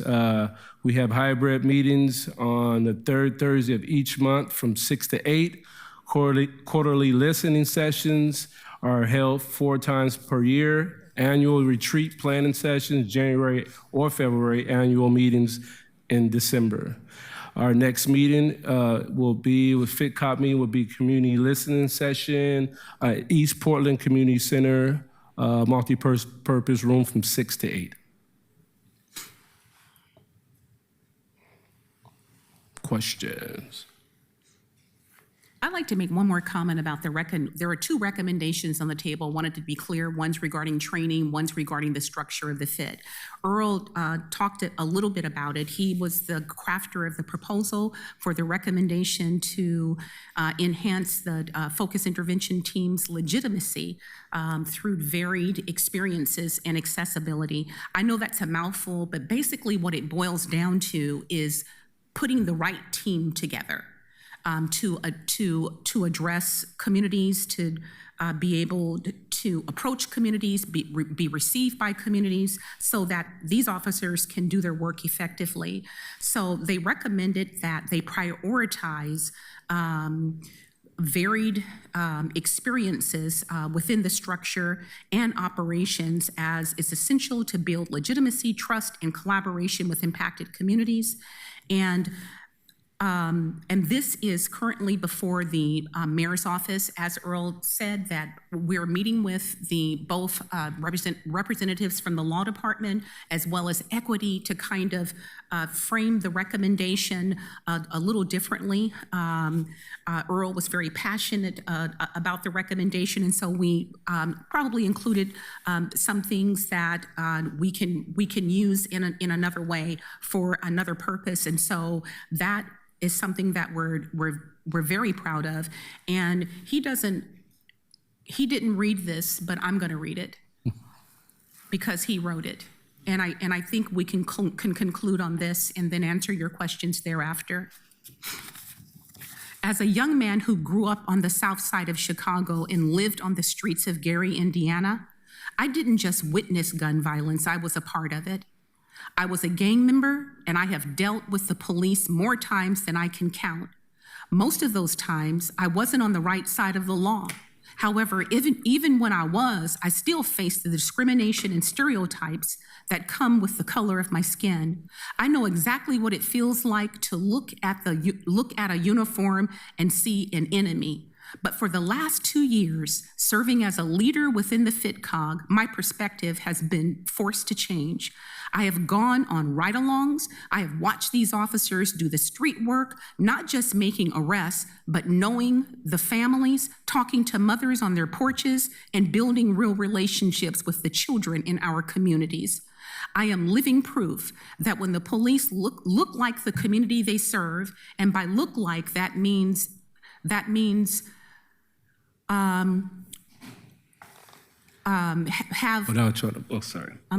that means have attributes that are appropriate for the work and the body of work that they do. Trust isn't just a word, it's a result. End quote, Earl Riley. So the short of it the short of it is that this is working. It's a great platform, and I love the quote that Earl, or the statement Earl made about this potentially being a national model. Actually, we borrowed that from a FIT officer, Lieutenant Dulio. He used to always say it in meetings because no one's doing this. I would also like to note this is the only oversight body within PPB. They decided early on to approach this work collaboratively. And so we thank you for your continued support of the FIT and the FITCOG, and are happy to answer any questions that you might have. Thank you so much. Councilor Smith, is that a legacy hand or is that for this? It was a legacy camp, but I do have a question. In terms of being able to continue this training, do you see any issues with the reduced training dollars that happened in this budget cycle? I defer to the commander. I expected there to be a question about training, so I brought the annual training schedule for the FIT team, that it goes from January to December, that annual training. So, the Police Bureau puts a pretty high premium on training. I think you'd be hard pressed to find any other agency that's similar to ours that has as much of an emphasis on training as we do. Right now, we have for the FIT team, in addition to the training that every officer receives, the FIT team receives an additional training day every month, which is fairly significant for a police organization. So for the month, or for the year that we're in right now, calendar year, the curricula, I'm just going to read it directly off the special order for the current year. And, year after year, it's going to be something similar, building on what we have. So for this year, we have officers receiving additional training on the FIT team in active threats, elevated risk traffic stops, emergency entries, critical incident response, range weapon drills, rescues, surveillance and follows, anti-bias and ABLE principles in shootings and gang investigations, introduction to tactical emergency casualty care provided by our Fire Bureau, investigative use of social media, crime scene management and evidence processing, the ceasefire model, which our FIT team works really closely with, control tactics, and training around wellness. Particularly, they are exposed to a lot of sort of the highest profile calls that are experienced on the streets. I don't know if that answers your question. Getting into the budget is going to be outside of the scope of what I can answer for the next calendar year or the next fiscal year. I can say that training has been a priority and will continue to be a priority. And if we can squeeze training into the next year's calendar for the FIT team, we will. And I don't think anything is going to, I don't see anything right now anyway that would stop us from doing that. Okay, so you believe that you'll still be able to have a very aggressive training schedule? Yeah, I can't imagine anything stopping us from doing that next year. Now, I reserve the right to be wrong about that, of course, because I have bosses. But I think that right now we're going to be able to squeeze this training calendar into the following calendar year and fiscal year as well. Okay, I understand. Thank you so much for all that you do. You're welcome. Thank you, Counselor. I put myself in the queue to ask a couple of questions. One is, and Commander, you just mentioned this, could you describe the relationship between FIT and the FITCOG and our ceasefire partners? So there's a huge ecosystem of partners that are involved in gun violence reduction, and it's not just ceasefire, it's not just FIT, it's not just FITCOG. There are other partners as well internally in the Police Bureau. We obviously have strong partnerships between ECST and FIT and homicide and major crimes and all the other investigative units and patrol officers who respond to the calls the moment the call happens. But externally, outside of the Police Bureau, we have partners ranging from probation and parole, other law enforcement agencies in the area and neighboring agencies. We have a number of federal partners who routinely sit in on our weekly or bi-weekly now shooting reviews. They include, the U.S. Attorney's Office and the FBI and a number of other partners. So there are, as we see a shooting occur, there is an analysis on the likelihood for retaliation in that shooting, and our FIT team is present for all of those discussions. And then those discussions turn into a conversation about which individuals are appropriate for referral for ceasefire services, which there's a wide range of services, and I know that you already had a meeting about that. And so we partner really closely with Ceasefire to make sure that those call-ins, that they do regular call-ins and something called custom notifications if it would be inappropriate to bring a large group of people who are in conflict with each other into a meeting together. The Portland Police Bureau and the FIT team in particular partner with Ceasefire to ensure that we've identified the people for those events, and probably the best way to be successful in those events with Ceasefire. A really basic question.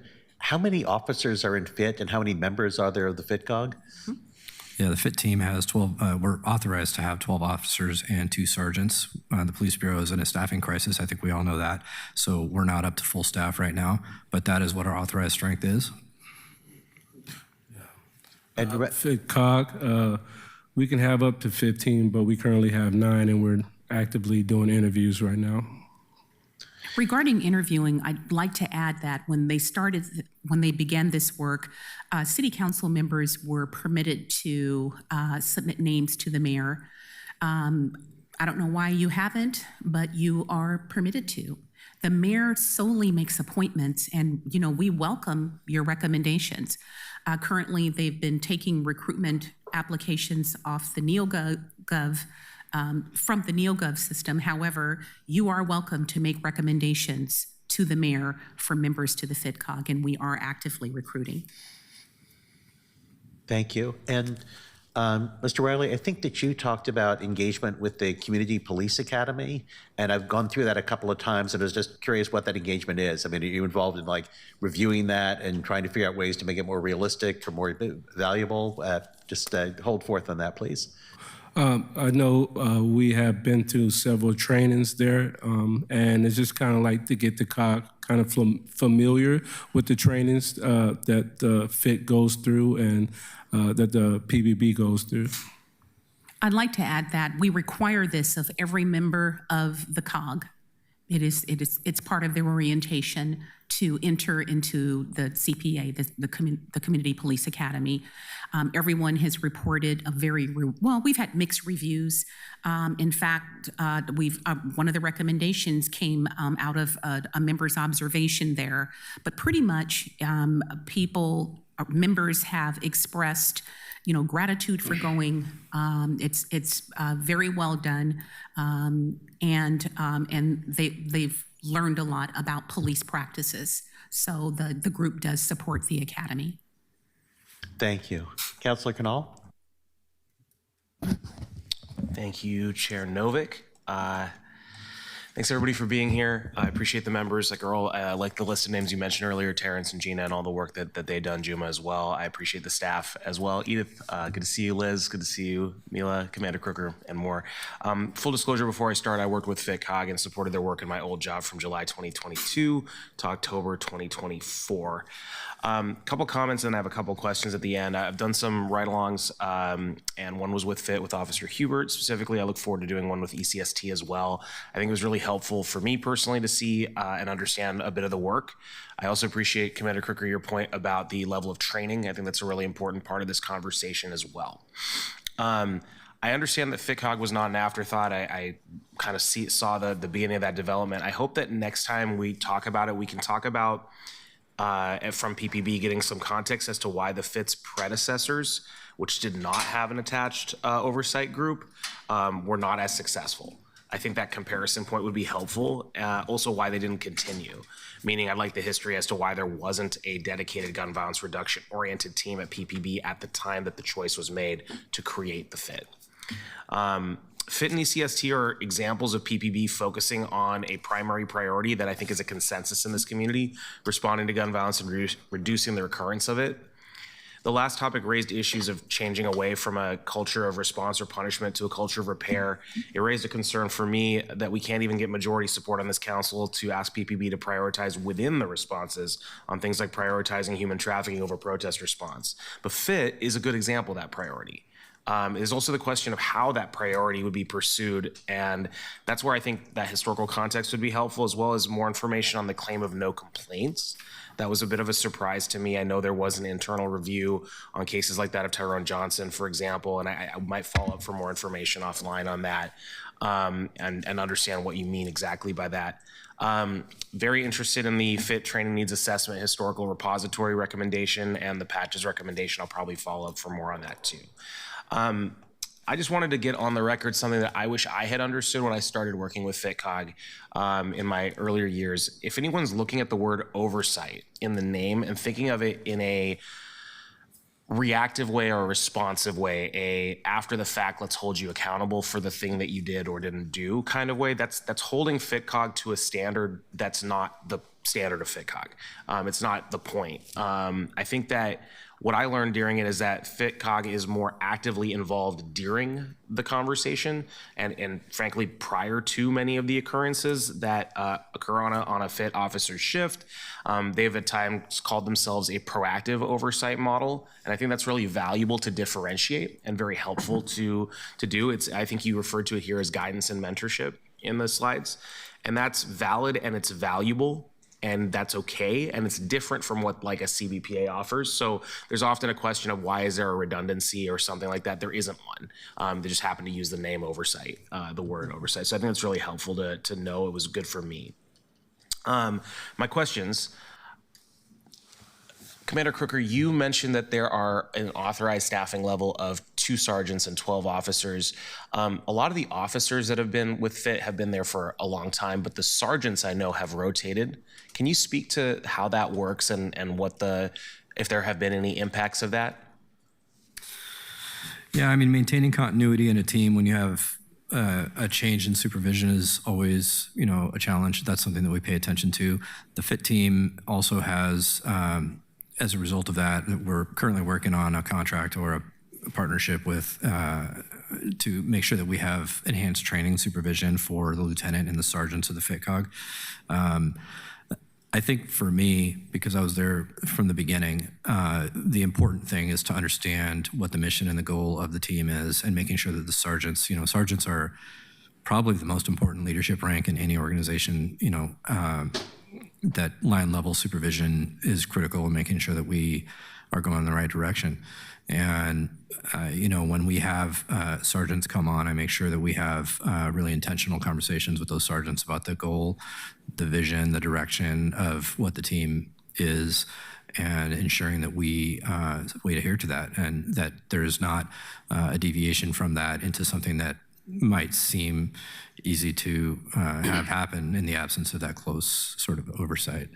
And we've been very lucky in the fact that we've selected very capable and bright and engaging sergeants. And so, everybody's encouraged to look to the future and, to build their career the way that they would like to build their careers and have a future in the Bureau the way that they'd like to have it. And I think the FIT team is a really good launching board for a lot of supervisors to go on to bigger and better things in the organization, and I don't want to stand in the way of that. And so we just are very intentional about making sure that every time we have a new sergeant come in, that they are following all of those sort of Genesis documents to make sure that we stick to the principles that we started with, that you were part of a little bit of that. So. Yeah, I appreciate that. I think that relates to the historical repository side from the COG recommendation side too. So that aligns. Thank you for that. Yeah. With relation to the COG, 9 out of 15 are filled right now. As you mentioned, has anyone new been appointed since Mayor Wilson took office? Yes. Excuse me. Yes, 4 members were appointed. Okay. This is one of the ones where obviously Mayor Wilson has the right to appoint. And I think one of the things we haven't yet addressed, and this is more for the administrator, is how we have the transparency around that. Normally, a lot of advisory groups around the city, and this is more than just an advisory group, so I think that's a bar that we should exceed. We would do a report. And so I would love to talk about how we do that, because one of the great things that happened in the last year or so is actually, let me confirm that. Is funding now ongoing? It is, and thank you. Okay. Well, that's premature, but pending the vote that occurs this week, So FitCog's been one-time funded after one-time funded for many years now. And so if that goes through, I think that's really important, and I'm supportive of it. One thing, though, I think FitCog, other than the budget authorization, is primarily created through a set of press releases. And I think getting things written down, including how we have that transparency into appointments, would be really helpful, because I actually didn't know. And I probably could have just asked a while ago, but it'd be helpful to know that. And I think to ensure that the folks on this side of the dais are aware on a regularized basis as people are being appointed of the work. In other words, I think there are levels of low to high profile within the ranks of volunteer groups in the city, and we should probably take this one up at least a rung on the ladder. And I think one of the ways to do that is the appointments. And I think that's all I have right now. Thank you. Thank you, Councilor. Seeing no one else in the queue, I really appreciate your reaching out to us to come here. And I'm one of the people that was woefully uninformed about the work of the FitCog. So I in particular personally really appreciate it and look forward to continuing conversations. Edith, was there something you wanted to add at the One final comment. We made a presentation before Mr. Lee.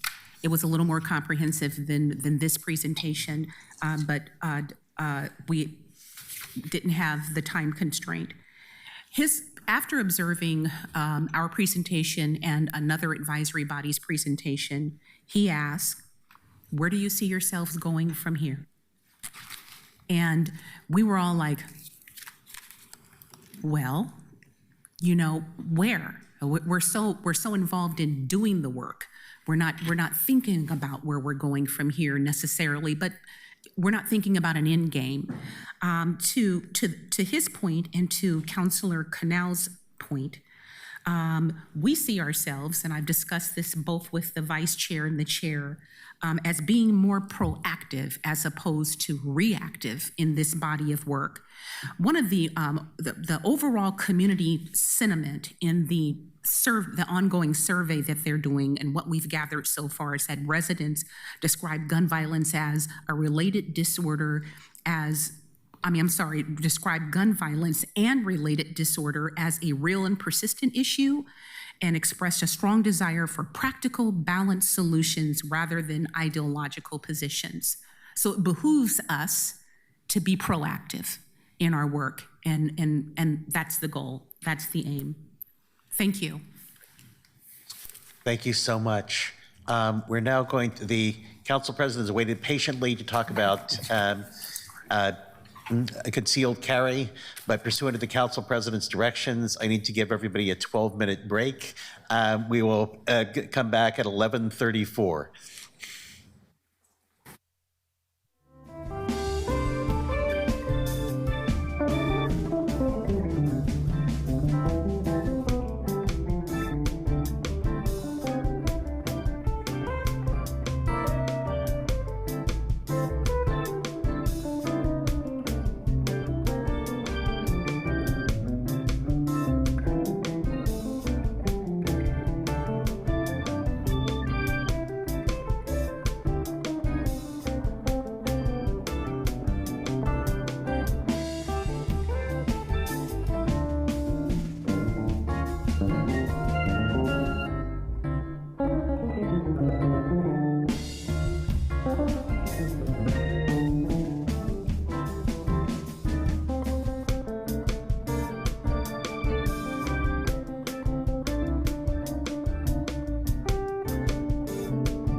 Actually, could you read the first item, and then I am going to wait a minute because I kind of think that we need more of us here, even though I said 11:34. Certainly. Item number 4, document number 2026-123, amend code related to prohibitions on possession of firearms within certain city buildings to disallow affirmative defense for persons with concealed handgun licenses. Amend City Code sections 3.18.020, 14A 60.010, and 20.12.050. Thank you. Mr. President, Mr. Harford, could you come up slowly? I'm hoping at least one more councilor will join us. Okay, now we got 4. And it has been a while, so if you could give a recap of what the legislation is about, and then describe the amendment that grows out of the last conversation we have. Absolutely. I will do my very best. Thanks all. So in brief, there are pretty wide-ranging limitations on the kinds of weapons that you can have in a public building. Until last year, concealed handguns were presumptively allowed in any public building in a public meeting. It was an affirmative defense to any law that attempted to limit that. In last year's long session, the legislature allowed localities to say, you know what, that affirmative defense of I have a concealed handgun license on a city-by-city basis or a locality-by-locality basis, you can say, no, we don't want to have that anymore. Late last year, Multnomah County instantiated that. They said, we're going to not have concealed handguns be allowed in public buildings where there is a public hearing. So things like council chambers, the meeting space over where the planning commission meets, et cetera. So the county did that last fall. This ordinance does essentially the exact same thing for the city. So it's specific to places where we have public meetings, which is this room, it's the 1900 building, and where there are official oversight bodies that meet in those spaces as well when those are stood up. If it's in a public building, you wouldn't be able to have a concealed handgun there either.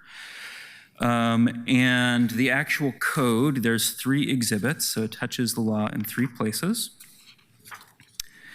You have rules of conduct at city property, which is Exhibit A. So there's a number of weapons here that you can't have on city property, and we add a bit of text that says the affirmative defense that says I have a concealed handgun license, that's not going to work anymore on city property. Over in Exhibit B, I'll just say Exhibit A is the main event, and then there's a couple other places where there's lists of weapons you can't have places, and then we kind of true up the language in those spots. So Exhibit B controls having a loaded firearm in a public place, which is something you can't do in Portland, and it basically ports in that same language. So in case you read 14A 60.010 and thought that it maybe superseded the prohibition on having a gun in a public meeting, it doesn't. And then over in Exhibit C, we have the situation, public parks. So parks also have a prohibition on carrying weapons. It does the same thing, flies in that same language, says, in the weird situation in which there was you flew council chambers in the future into a public park once again. This exemption, this affirmative defense does not apply here. So everywhere where we have those lists of prohibited weapons, this mention of the affirmative defense is added.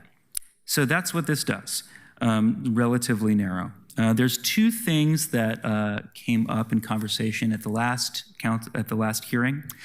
The first was around the exact way that Exhibit C was fixed up by the legal folks.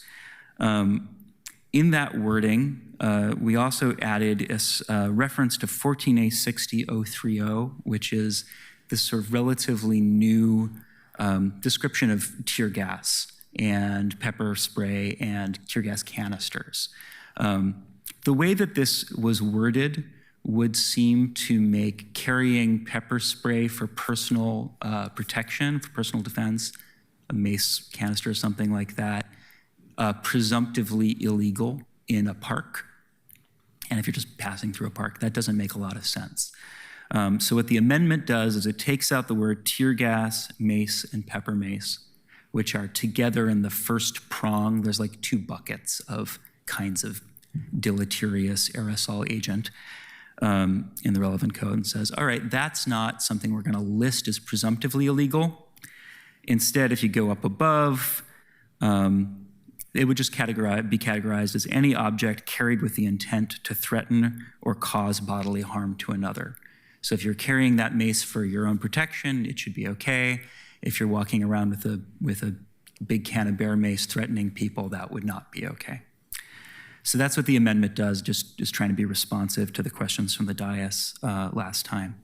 Finally, there was some concern from the dais in the last reading of this about whether employees of the city who had a concealed handgun license, whether this would change their status of whether or not they could have their weapon with them while they were at work. And we had a lot of back and forth about that. We clarified in an email after the hearing that currently under HRAR 4.12, it's a condition of employment with the city that you can't have a dangerous or deadly weapon, which does include a handgun and specifically includes, it doesn't matter whether you have a CHL or not. And that's been law in the city.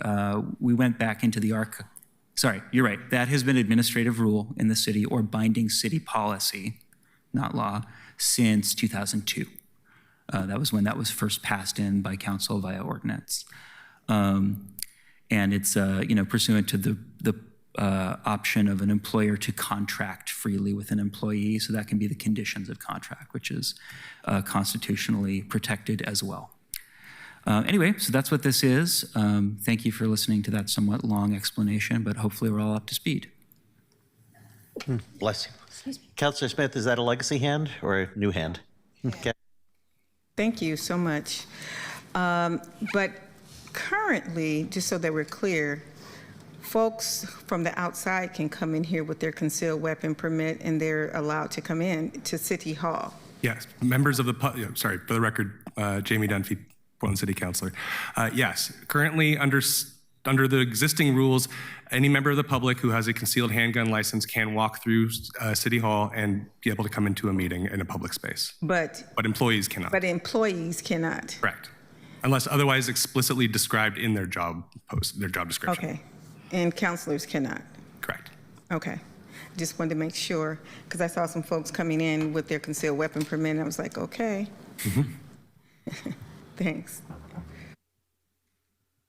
I have a question about, I think, Mr. Hoffer, you're talking about buildings where there are public meetings, like the 1900 building in City Hall.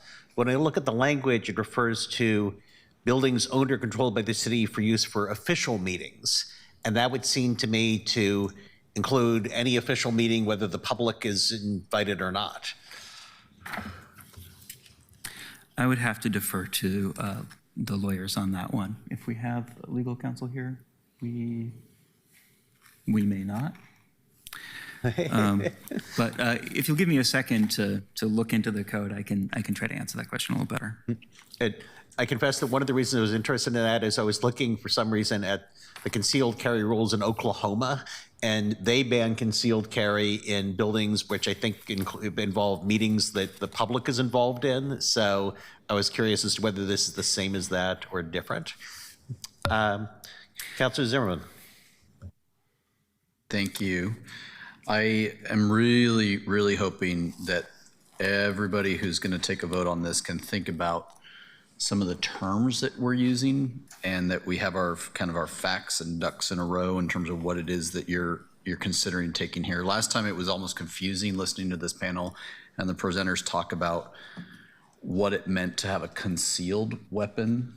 And it was so bad that it almost seemed like people thought folks were walking in here with visible weapons, and that isn't the case, right? And I think that I last time cited that in 5 years, there were 3 incidents, or it was in 3 years, there were 5 incidents, something along those lines. And in those cases, a person was stopped at our metal detectors, proved that they had a legal right to carry, and that's the end of the story, because part of the idea of a concealed carry permit is that you've gone through the required local sheriff steps to get that, which is another way of saying you've followed the law. The state's previous ability to have the affirmative defense, I guess I don't understand the rush, Counselor Dunphy, to change something. I'm not sure what's not working. I'm not sure what you're trying to solve here with respect to now that cities can get rid of that affirmative defense for those people who have chosen to say, I'm going to put my name on a public registry that says I have a concealed weapons permit and I've followed the law. Why it is that they're your target versus illegal gun owners or people who seek to do violence. Because I'm not seeing the connective tissue right now. And I wasn't understanding what was broken prior to this state action that you're trying to fix now that the state has said, if you want to, cities, you can do it. What are you trying to solve here? Yeah, I mean, philosophically, I'm trying to have no guns in City Hall. Does that work for, I mean, I get that. I have that same desire. Yeah. But there's 2 people on either side of you right now who are carrying guns, and there's a few people outside who are carrying guns solely for the fact that sometimes people don't give a damn about what law you just said or just passed. So what about this keeps a person intent on doing violence from doing violence? Yeah. Well, as I think I said last time I was here, and a philosophical argument that I learned was that 75% of people don't need a law to do what's right, and 10% of people won't ever do what's right no matter what the law. And so we're governing for the 15%. And you're right, absolutely. We do need to have police. We need our security to be able to keep us safe, and we need additional tools at every level in order to be able to make sure that that is the case. This seems to me, first of all, not a rushed situation as the state passed it last year, and in the time since then, the Oregon Health Authority, the Oregon Youth Authority, the Oregon Department of Administrative Services, Port of Portland, Multnomah County have all passed this as a rule for their public bodies. So we're actually a little bit behind. Okay, so let's be clear. Yeah. Rules and laws are very different. Sure. Am I incorrect? Are you trying to pass a rule which is just enforceable by an HR thing, or are you trying to pass a law, Council? Yeah, this is an ordinance. I am trying to pass a law. The Oregon Health Authority doesn't pass laws. Correct. The Oregon Youth Authority doesn't pass laws. Sure.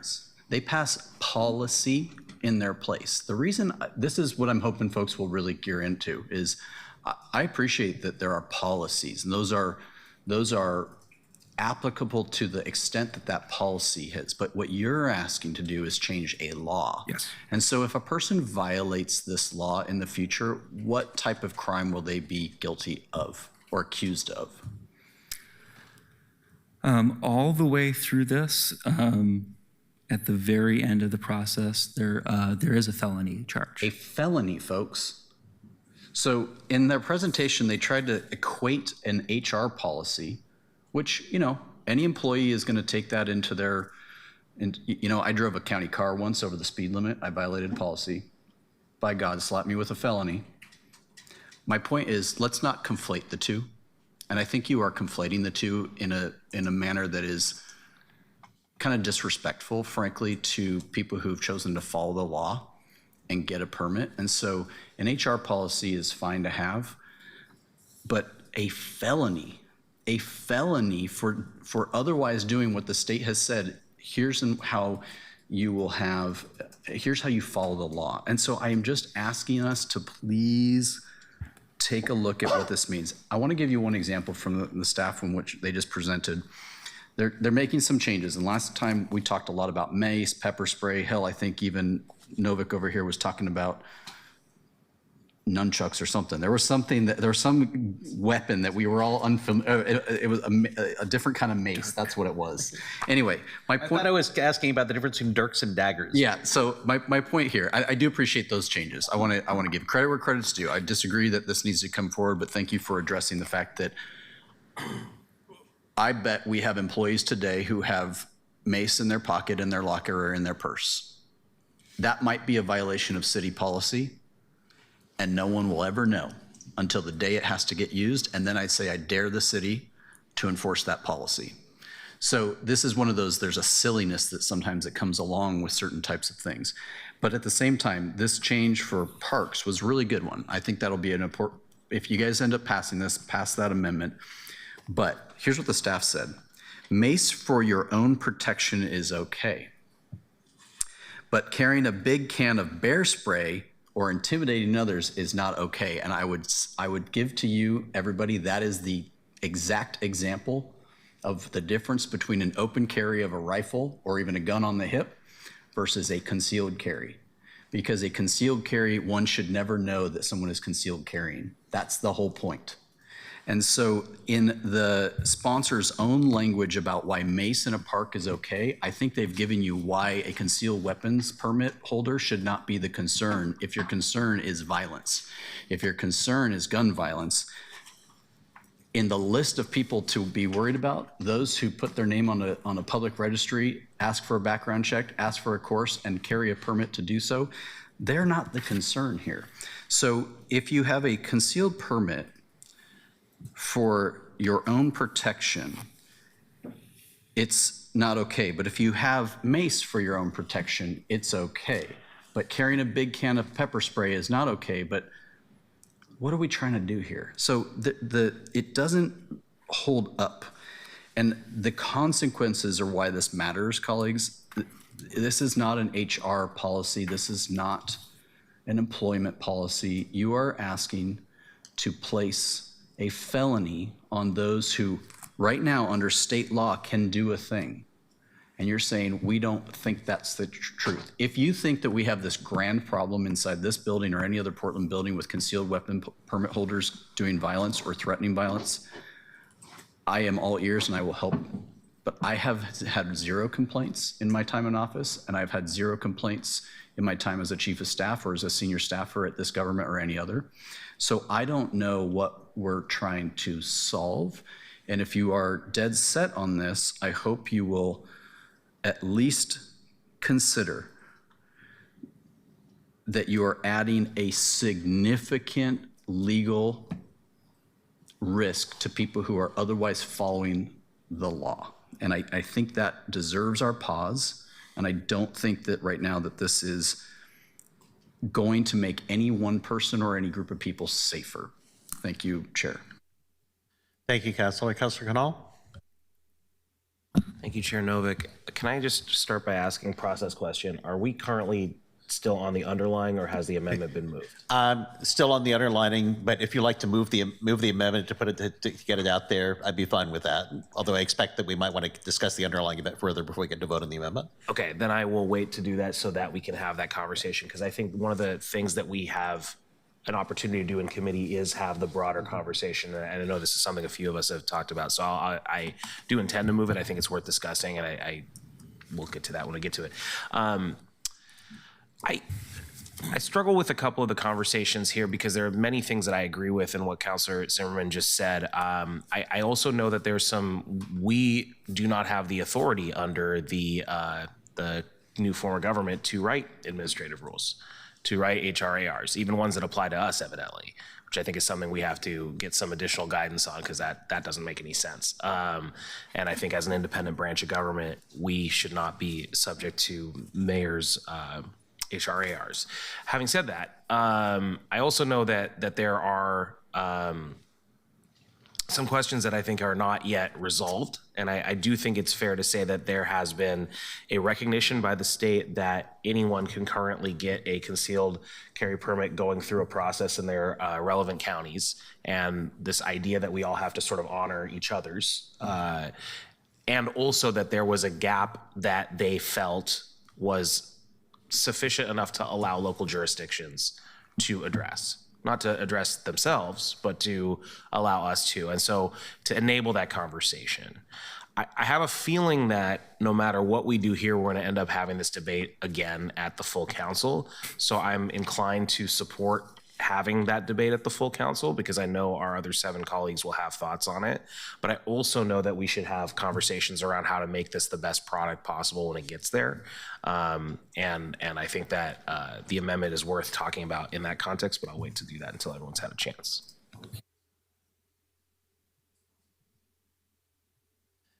Thank you, Councilor. What about Councilor Zimmerman's point that this is a felony, which is a pretty darn serious thing? Would there have been an option to go with a misdemeanor instead of a felony? Do they have the other, the Port of Portland, I mean, does Multnomah County made it a felony to bring a concealed carry weapon into a public building? My understanding is that the proposal before us would bring us on parity with Multnomah County and the Port of Portland. Okay. Would you be willing to contemplate downgrading it to a misdemeanor? My understanding is that it's more of a, that the felony is at the end of the process, but that it's not that if you showed up downstairs and presented your concealed carry card and said that immediately you'd be thrown into it with a charge. That there's some level of processing and steps between and some discretion to be able to get to that level. If it were something egregious, then a felony charge is an option for the charging officer, but that it's not necessarily guaranteed that that would be the first reaction for enforcement. But, I mean, is there any like lesser included charge that could be brought? Yes, Counselor. So again, let me introduce myself as not a lawyer. However, I am speaking to one. So, the first thing here is that this is in the police code, right, in public order and police, and so violations of the local code carry a potential fine and potential brief jail time. So those citations can be issued if necessary. I can even go back another step. So what you would need to do is to arrive at a public meeting with a concealed handgun, not disclose that handgun, gain access to the meeting, have it be discovered, refuse to leave. And then the situation would need to be such that the city decided that whatever sanctions it could issue via Portland City Code were insufficient and that pressing charges were necessary. So there's discretion at a number of steps of the process, both for the person who is engaging in the conduct and for the potential risk to them. So you say that it has to be discovered and you have to be asked to leave. Does that mean that if it was not discovered, but then somebody found out later on that somebody carried a concealed weapon into a public meeting, then they could not be prosecuted? Oh, I wouldn't say that. Okay. There would need to be, you would have to, the first thing that happens is you go through a metal detector, right? If somebody then discovers that you have a concealed handgun, there's your first moment. You say, hey, I have a CHL. And the person says, hey, look at the sign that, you can't bring that in here regardless. Okay, what choice do you make in that moment? Do you say, no, I'm coming in? Or do you say, all right, I'm not coming in? There's a choice that somebody gets to make. Say there's a room without a metal detector. Somebody comes in, is carrying a CHL. They see the clearly posted sign that says, you can't do that here. And they say, I'm going to do it anyway. And then something happens in that meeting where it becomes clear that they're carrying a loaded weapon. Then there's another decision point. Somebody has a conversation with them. What is their conduct in that moment? All those things could be considered in the context of what the sanctions or the ask for the change in behavior would be. Ultimately, it is possible, if you're carrying a loaded firearm in a place where you're not, under state statute, to be charged with, I think, a Class C felony. But, okay, I'm still a little confused. I mean, sure. I can understand a scenario where you can be charged with a felony if you refuse to leave, if it's been discovered that you carried in a weapon. But if it's simply turned out that you carried in a weapon and nobody ever found out about it until afterwards, and you never refused anything, then that might be a misdemeanor. I mean, that strikes me as one possible way to address this. In the context of whether it's a felony or a misdemeanor, Counselor, really is a matter of the state statute. And so all we are doing here is saying for the purpose of this situation that affirmative defense does not qualify. So the state statute gives us no choice as to whether it's a felony or a misdemeanor? What I refer to, we just asked legal to come up to answer some of these questions. I would lean on legal to address some of these questions. Actually, so we have one of our lawyers here? They should be on their way. We reached out. Okay. I think the general point, Counselor, that we're trying to make is that, as I think all of us know, there's discretion in how law enforcement works. So the idea that you put a finger over the line, somebody finds out about it a month later, and boom, you have a felony record, that's not true to reality. The exact mechanics of how that works, we should absolutely defer to legal counsel. Counselor Zimmerman. Okay.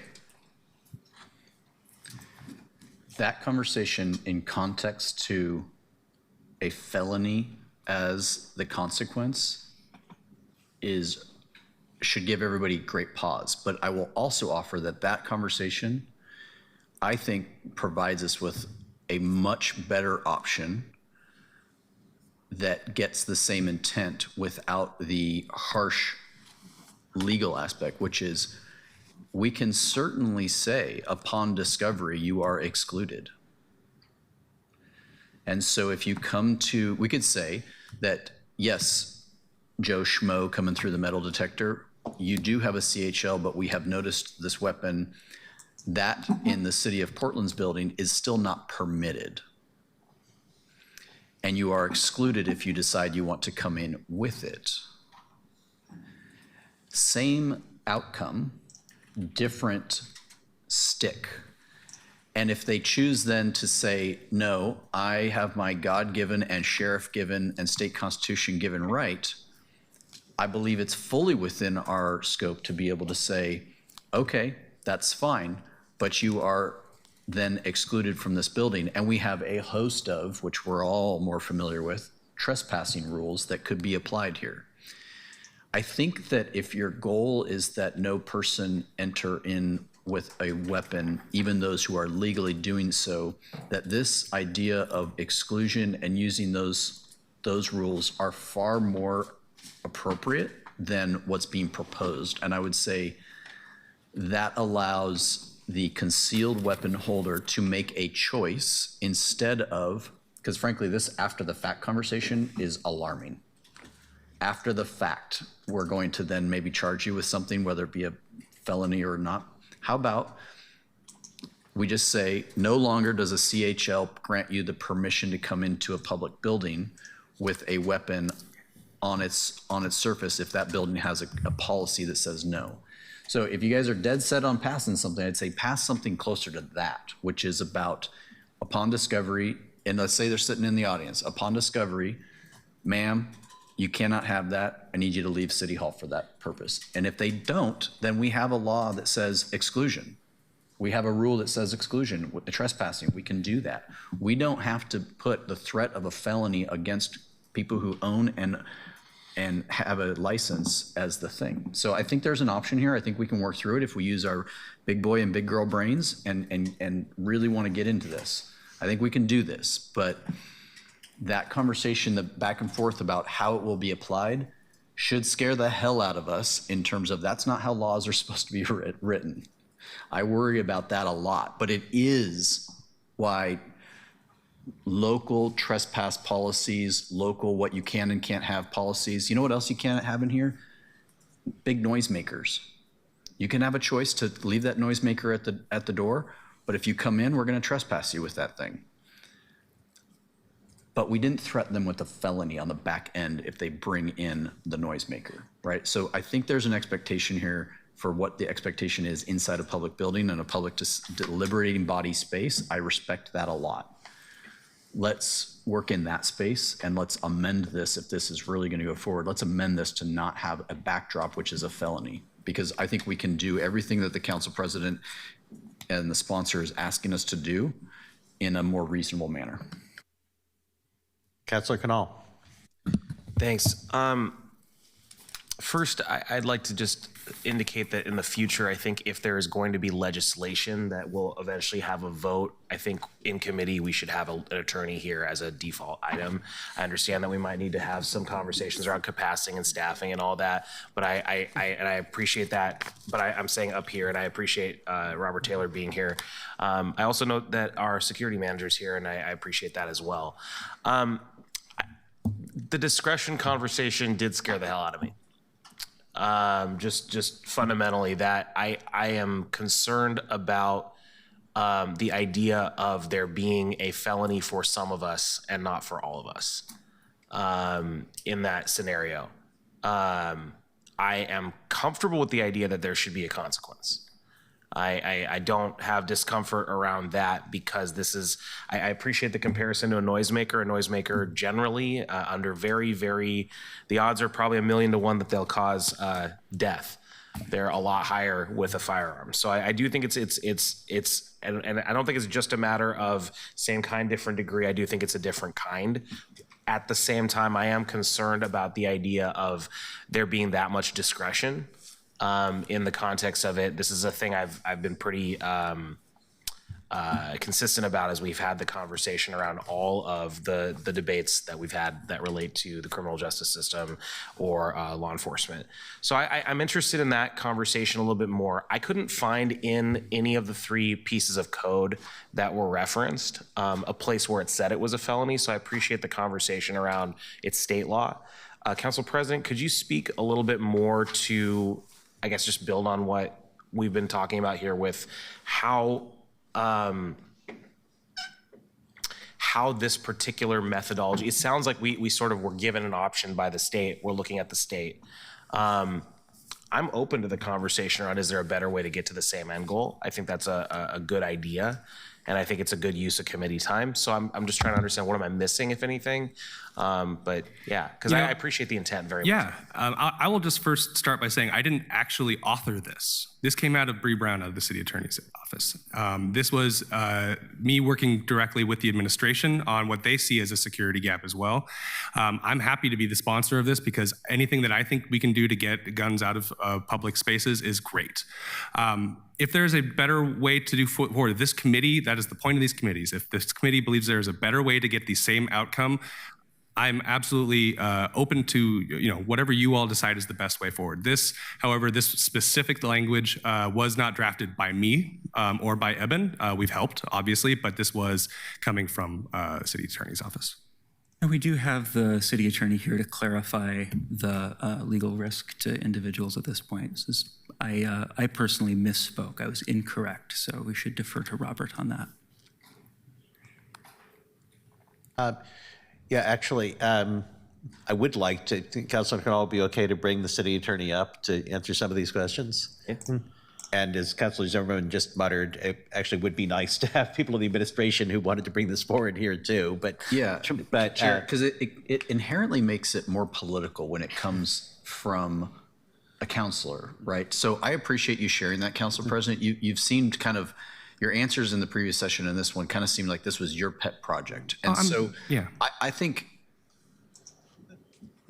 I feel like there is an opening to a conversation here to have. So let's do that. But we've got to, if the security needs to bring things to the committee, we need to be hearing that. Mr. Taylor, can you come up? And other councilors might have other questions asked, but I just kind of want to know, do we have options other than this is a felony or this isn't, if we want to discourage people from bringing firearms into public buildings? Hello, Robert Taylor, City Attorney. If I can just start with a process point that might be helpful. We have a lawyer in our office who has been handling this. They have a conflict. They're handling other city business right now. If members of the committee or proponents of legislation want a lawyer who's handling this to be available, it's very helpful to have that communication so that they can be sure to be available to answer those questions. I'm happy to be here to pinch hit today on this, and I'll give you my best answers. And as this continues to move through the process, we're happy to update any information that we share today. So first, let me just say that this is all a creature of state statute, of state criminal law. And anything we do needs to be consistent with the state criminal law. This law regarding possession of weapons in a public building is complicated, and it has been subject to amendments over the years. Before 2025, when the legislature took action, it was illegal, it was a felony to carry a weapon into a public building. There was an affirmative defense, however, to that felony, which was if you had a concealed handgun license. You can assert that affirmative defense and you would not be prosecuted for that felony. In 2025, the law was changed and it gave governing bodies the ability to have a policy that says that affirmative defense no longer applies. So if you have And if you have a policy that says the concealed handgun license no longer applies, then if you have a weapon in a public building where the governing body holds official meetings, then if you have the CHL, it's not an affirmative defense. Instead, it is a misdemeanor. So what this legislation does is it says the affirmative defense under state law no longer applies, so that if you have a CHL at a meeting where the governing body is present, then in a building where the governing body holds official meetings, then that is a misdemeanor, not a felony. But it is still subject to a criminal penalty in a way that it wasn't before. And Councilor Novick asked a question earlier about what types of buildings does it apply to. Under the state statute, you can make a policy governing buildings where a governing body has official meetings. So it's not just any meeting of staff in a building, it's got to be a governing body where they hold official meetings. Could we narrow it to a subset of that, to like meetings where the public are in attendance? Have any official meetings that they aren't in attendance? I don't know, but it just seems like there might be, there might be meetings that are somewhat official in some part of the city. You might be having a meeting that somebody would consider official that the public isn't involved in. Under the state statute, I believe it's got to be a governing body.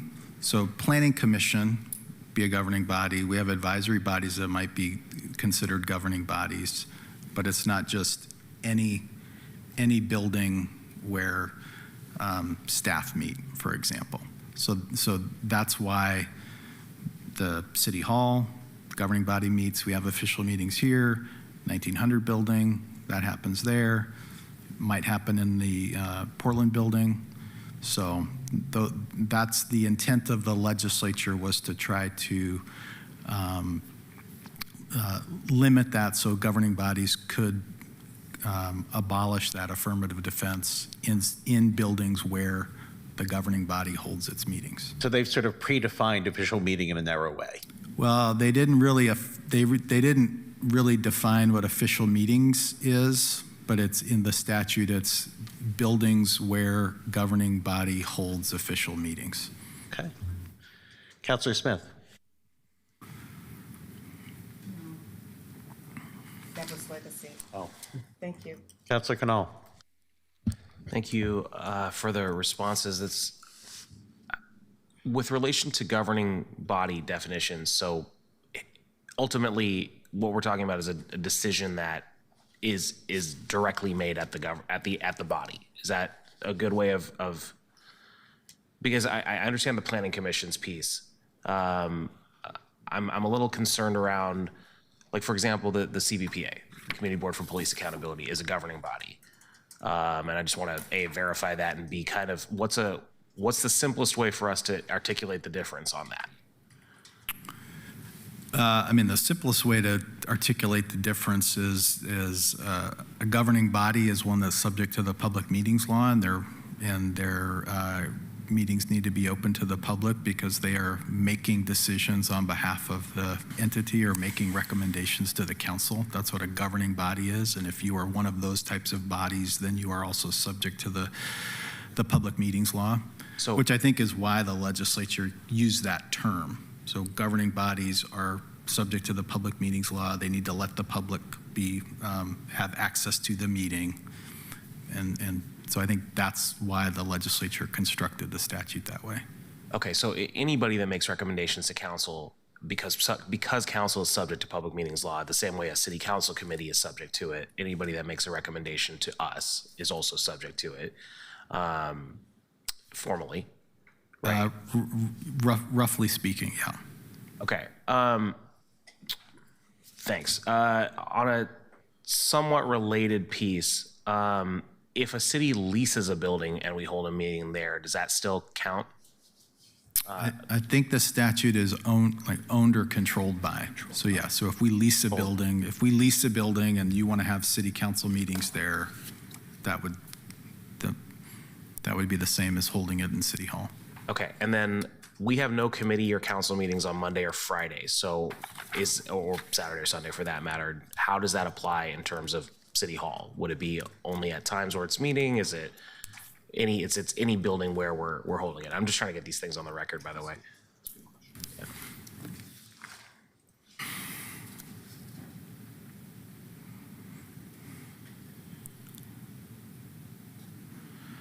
So the statute says does not apply to the possession of firearms within a building owned or controlled by the governing body that is used by the governing body for official meetings. So I think you can interpret that either way to say it applies to the building. If you have official meetings in the building, then you can't have guns in that building. Okay. And then, if you wanted to narrow that, so that you're only abolishing the affirmative defense at specific times when meetings are held, you could do that. I think that there are logistical concerns you would want to think through with that in terms of making sure signage is posted and people really know what the rules are when they're entering a building or not. so two final questions. One is, just to kind of follow up on that, one of the conversations we've had sort of behind the scenes, or it's in front of the scenes, but periodically, sporadically at this point actually, is what if we held a city council meeting in D1? And in order to do that, we'd probably be renting a space as a one-off. I mean, maybe the Nick Fish can handle it, but if it was a one-off rental for something like that, that still counts, right? Yes. Okay. And then last question, in terms of who is exempted from it, we have a conversation around, it says police officers that are active, which makes sense, but also says honorably retired. Is that something within city council's are we able to exempt, to not exempt people who are no longer in that field? I believe that is a exception in state law. Meaning we could not supersede that, the state? You could not supersede that. Okay. Any criminal statute the council passes must be consistent with state criminal law. Sure. Just making sure I understood the use of the word exception there. Great, thank you. Councilor Murillo, did you withdraw your?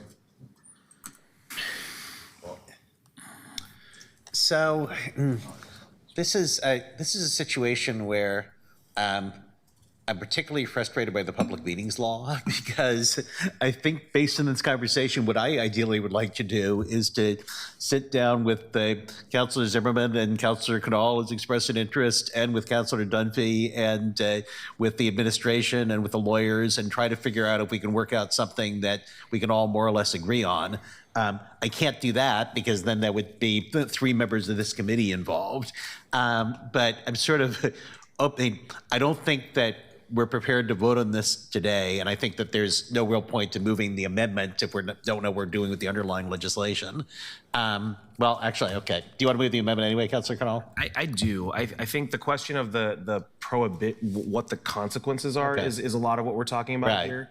But I do think the idea of ensuring our definitions are not inadvertently self-contradictory is good, which I think is the concern that the amendment seeks to address. So I do think it's worth moving, and I will move it at this moment because I think it's even if we're not getting everything done today, and I agree with your broader approach, I think it's worth getting one piece done today. All right. Second. Should we just go ahead and vote on the amendment, since that seems to be a matter of any debate on the amendment previously described? Clerk, could you call the roll? This is the motion to amend Exhibit C to the ordinance, moved by Canal and seconded by Novick. Canal. Aye. Murillo. Aye. Zimmerman. Aye. Smith. Aye. Novick. Aye. With a vote of 5 ayes, the motion to amend Exhibit C to the ordinance as shown in Councillor Dunphy 1 has been approved. Thank you. Mr. President, do you have some thoughts as to how we should proceed and who should be involved in discussions before we bring this up again? I would love to be involved in the conversations. I'd like to make sure also that the administration's involved, and absolutely support the continued conversation about this and not rushing this to a vote. I think that there will be obviously more conversation at the full council, but this is a good conversation to have. So I would be happy to be involved in whatever way you need me. I think I'd hope Councilor Zimmerman would be involved. Councilor Canal, should you and I flip a coin as to which of us is also involved in the discussion? We'll make sure that there's not a. We can make sure there's not a quorum. We'll flip a coin afterwards. Sounds good. All right. Really appreciate this discussion. I did make a request that, I mean, we've got, when the council president said that there was some aspect that the administration wanted this to come forward, is there, I see Manny, is it possible? Oh, sure. Yeah. Manny, if you're able, if there is a role in which, because this question is hanging for me, which is, are we looking for an exclusion or are we looking to enforce a felony law or sometimes a misdemeanor law? What is it that you're trying to solve? If this is truly coming from the administration through the president's office, what is at issue here?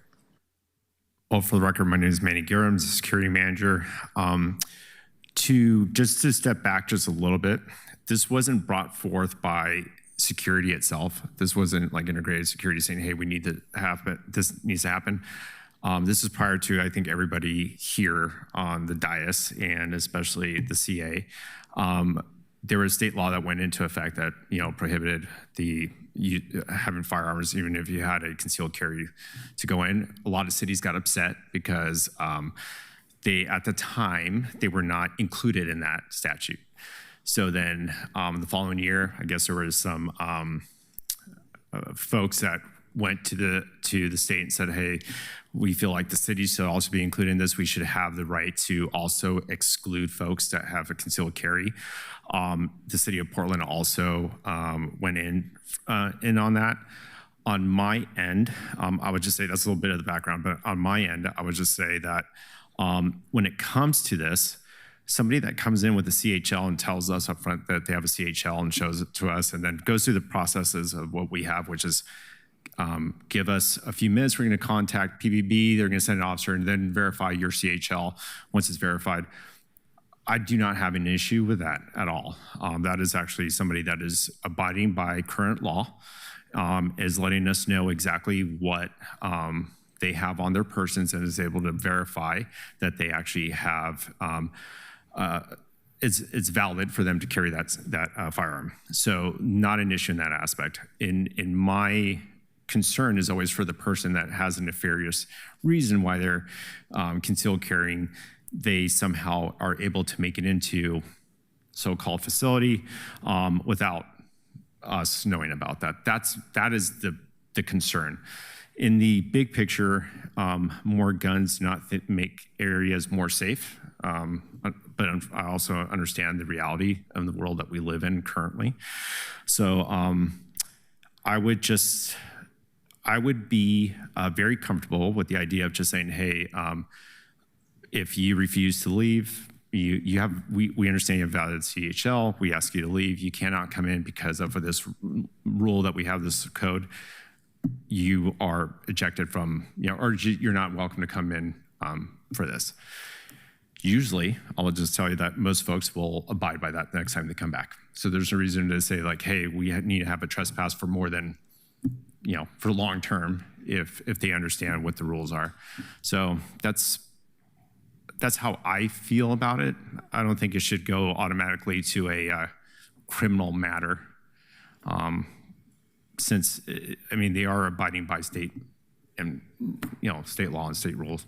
Okay, one follow-up. So, Councilor Smith and I come from the experience in the early 2010s at Multnomah County, where there were at various times, they would pack the chambers, so to speak, and they'd pack the chambers with their weapons out. And this was this point of time when it was also happening at the state capitol, where our Western roots were showing, I'll just say, and it is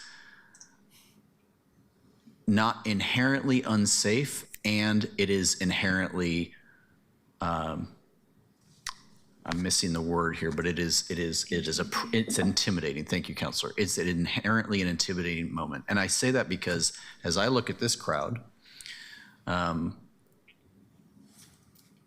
there are key indicators of someone's behavior or things that I will visualize and know that's off. Something's off. When the whole room is packed that way, to pick up on small movements is hard to do.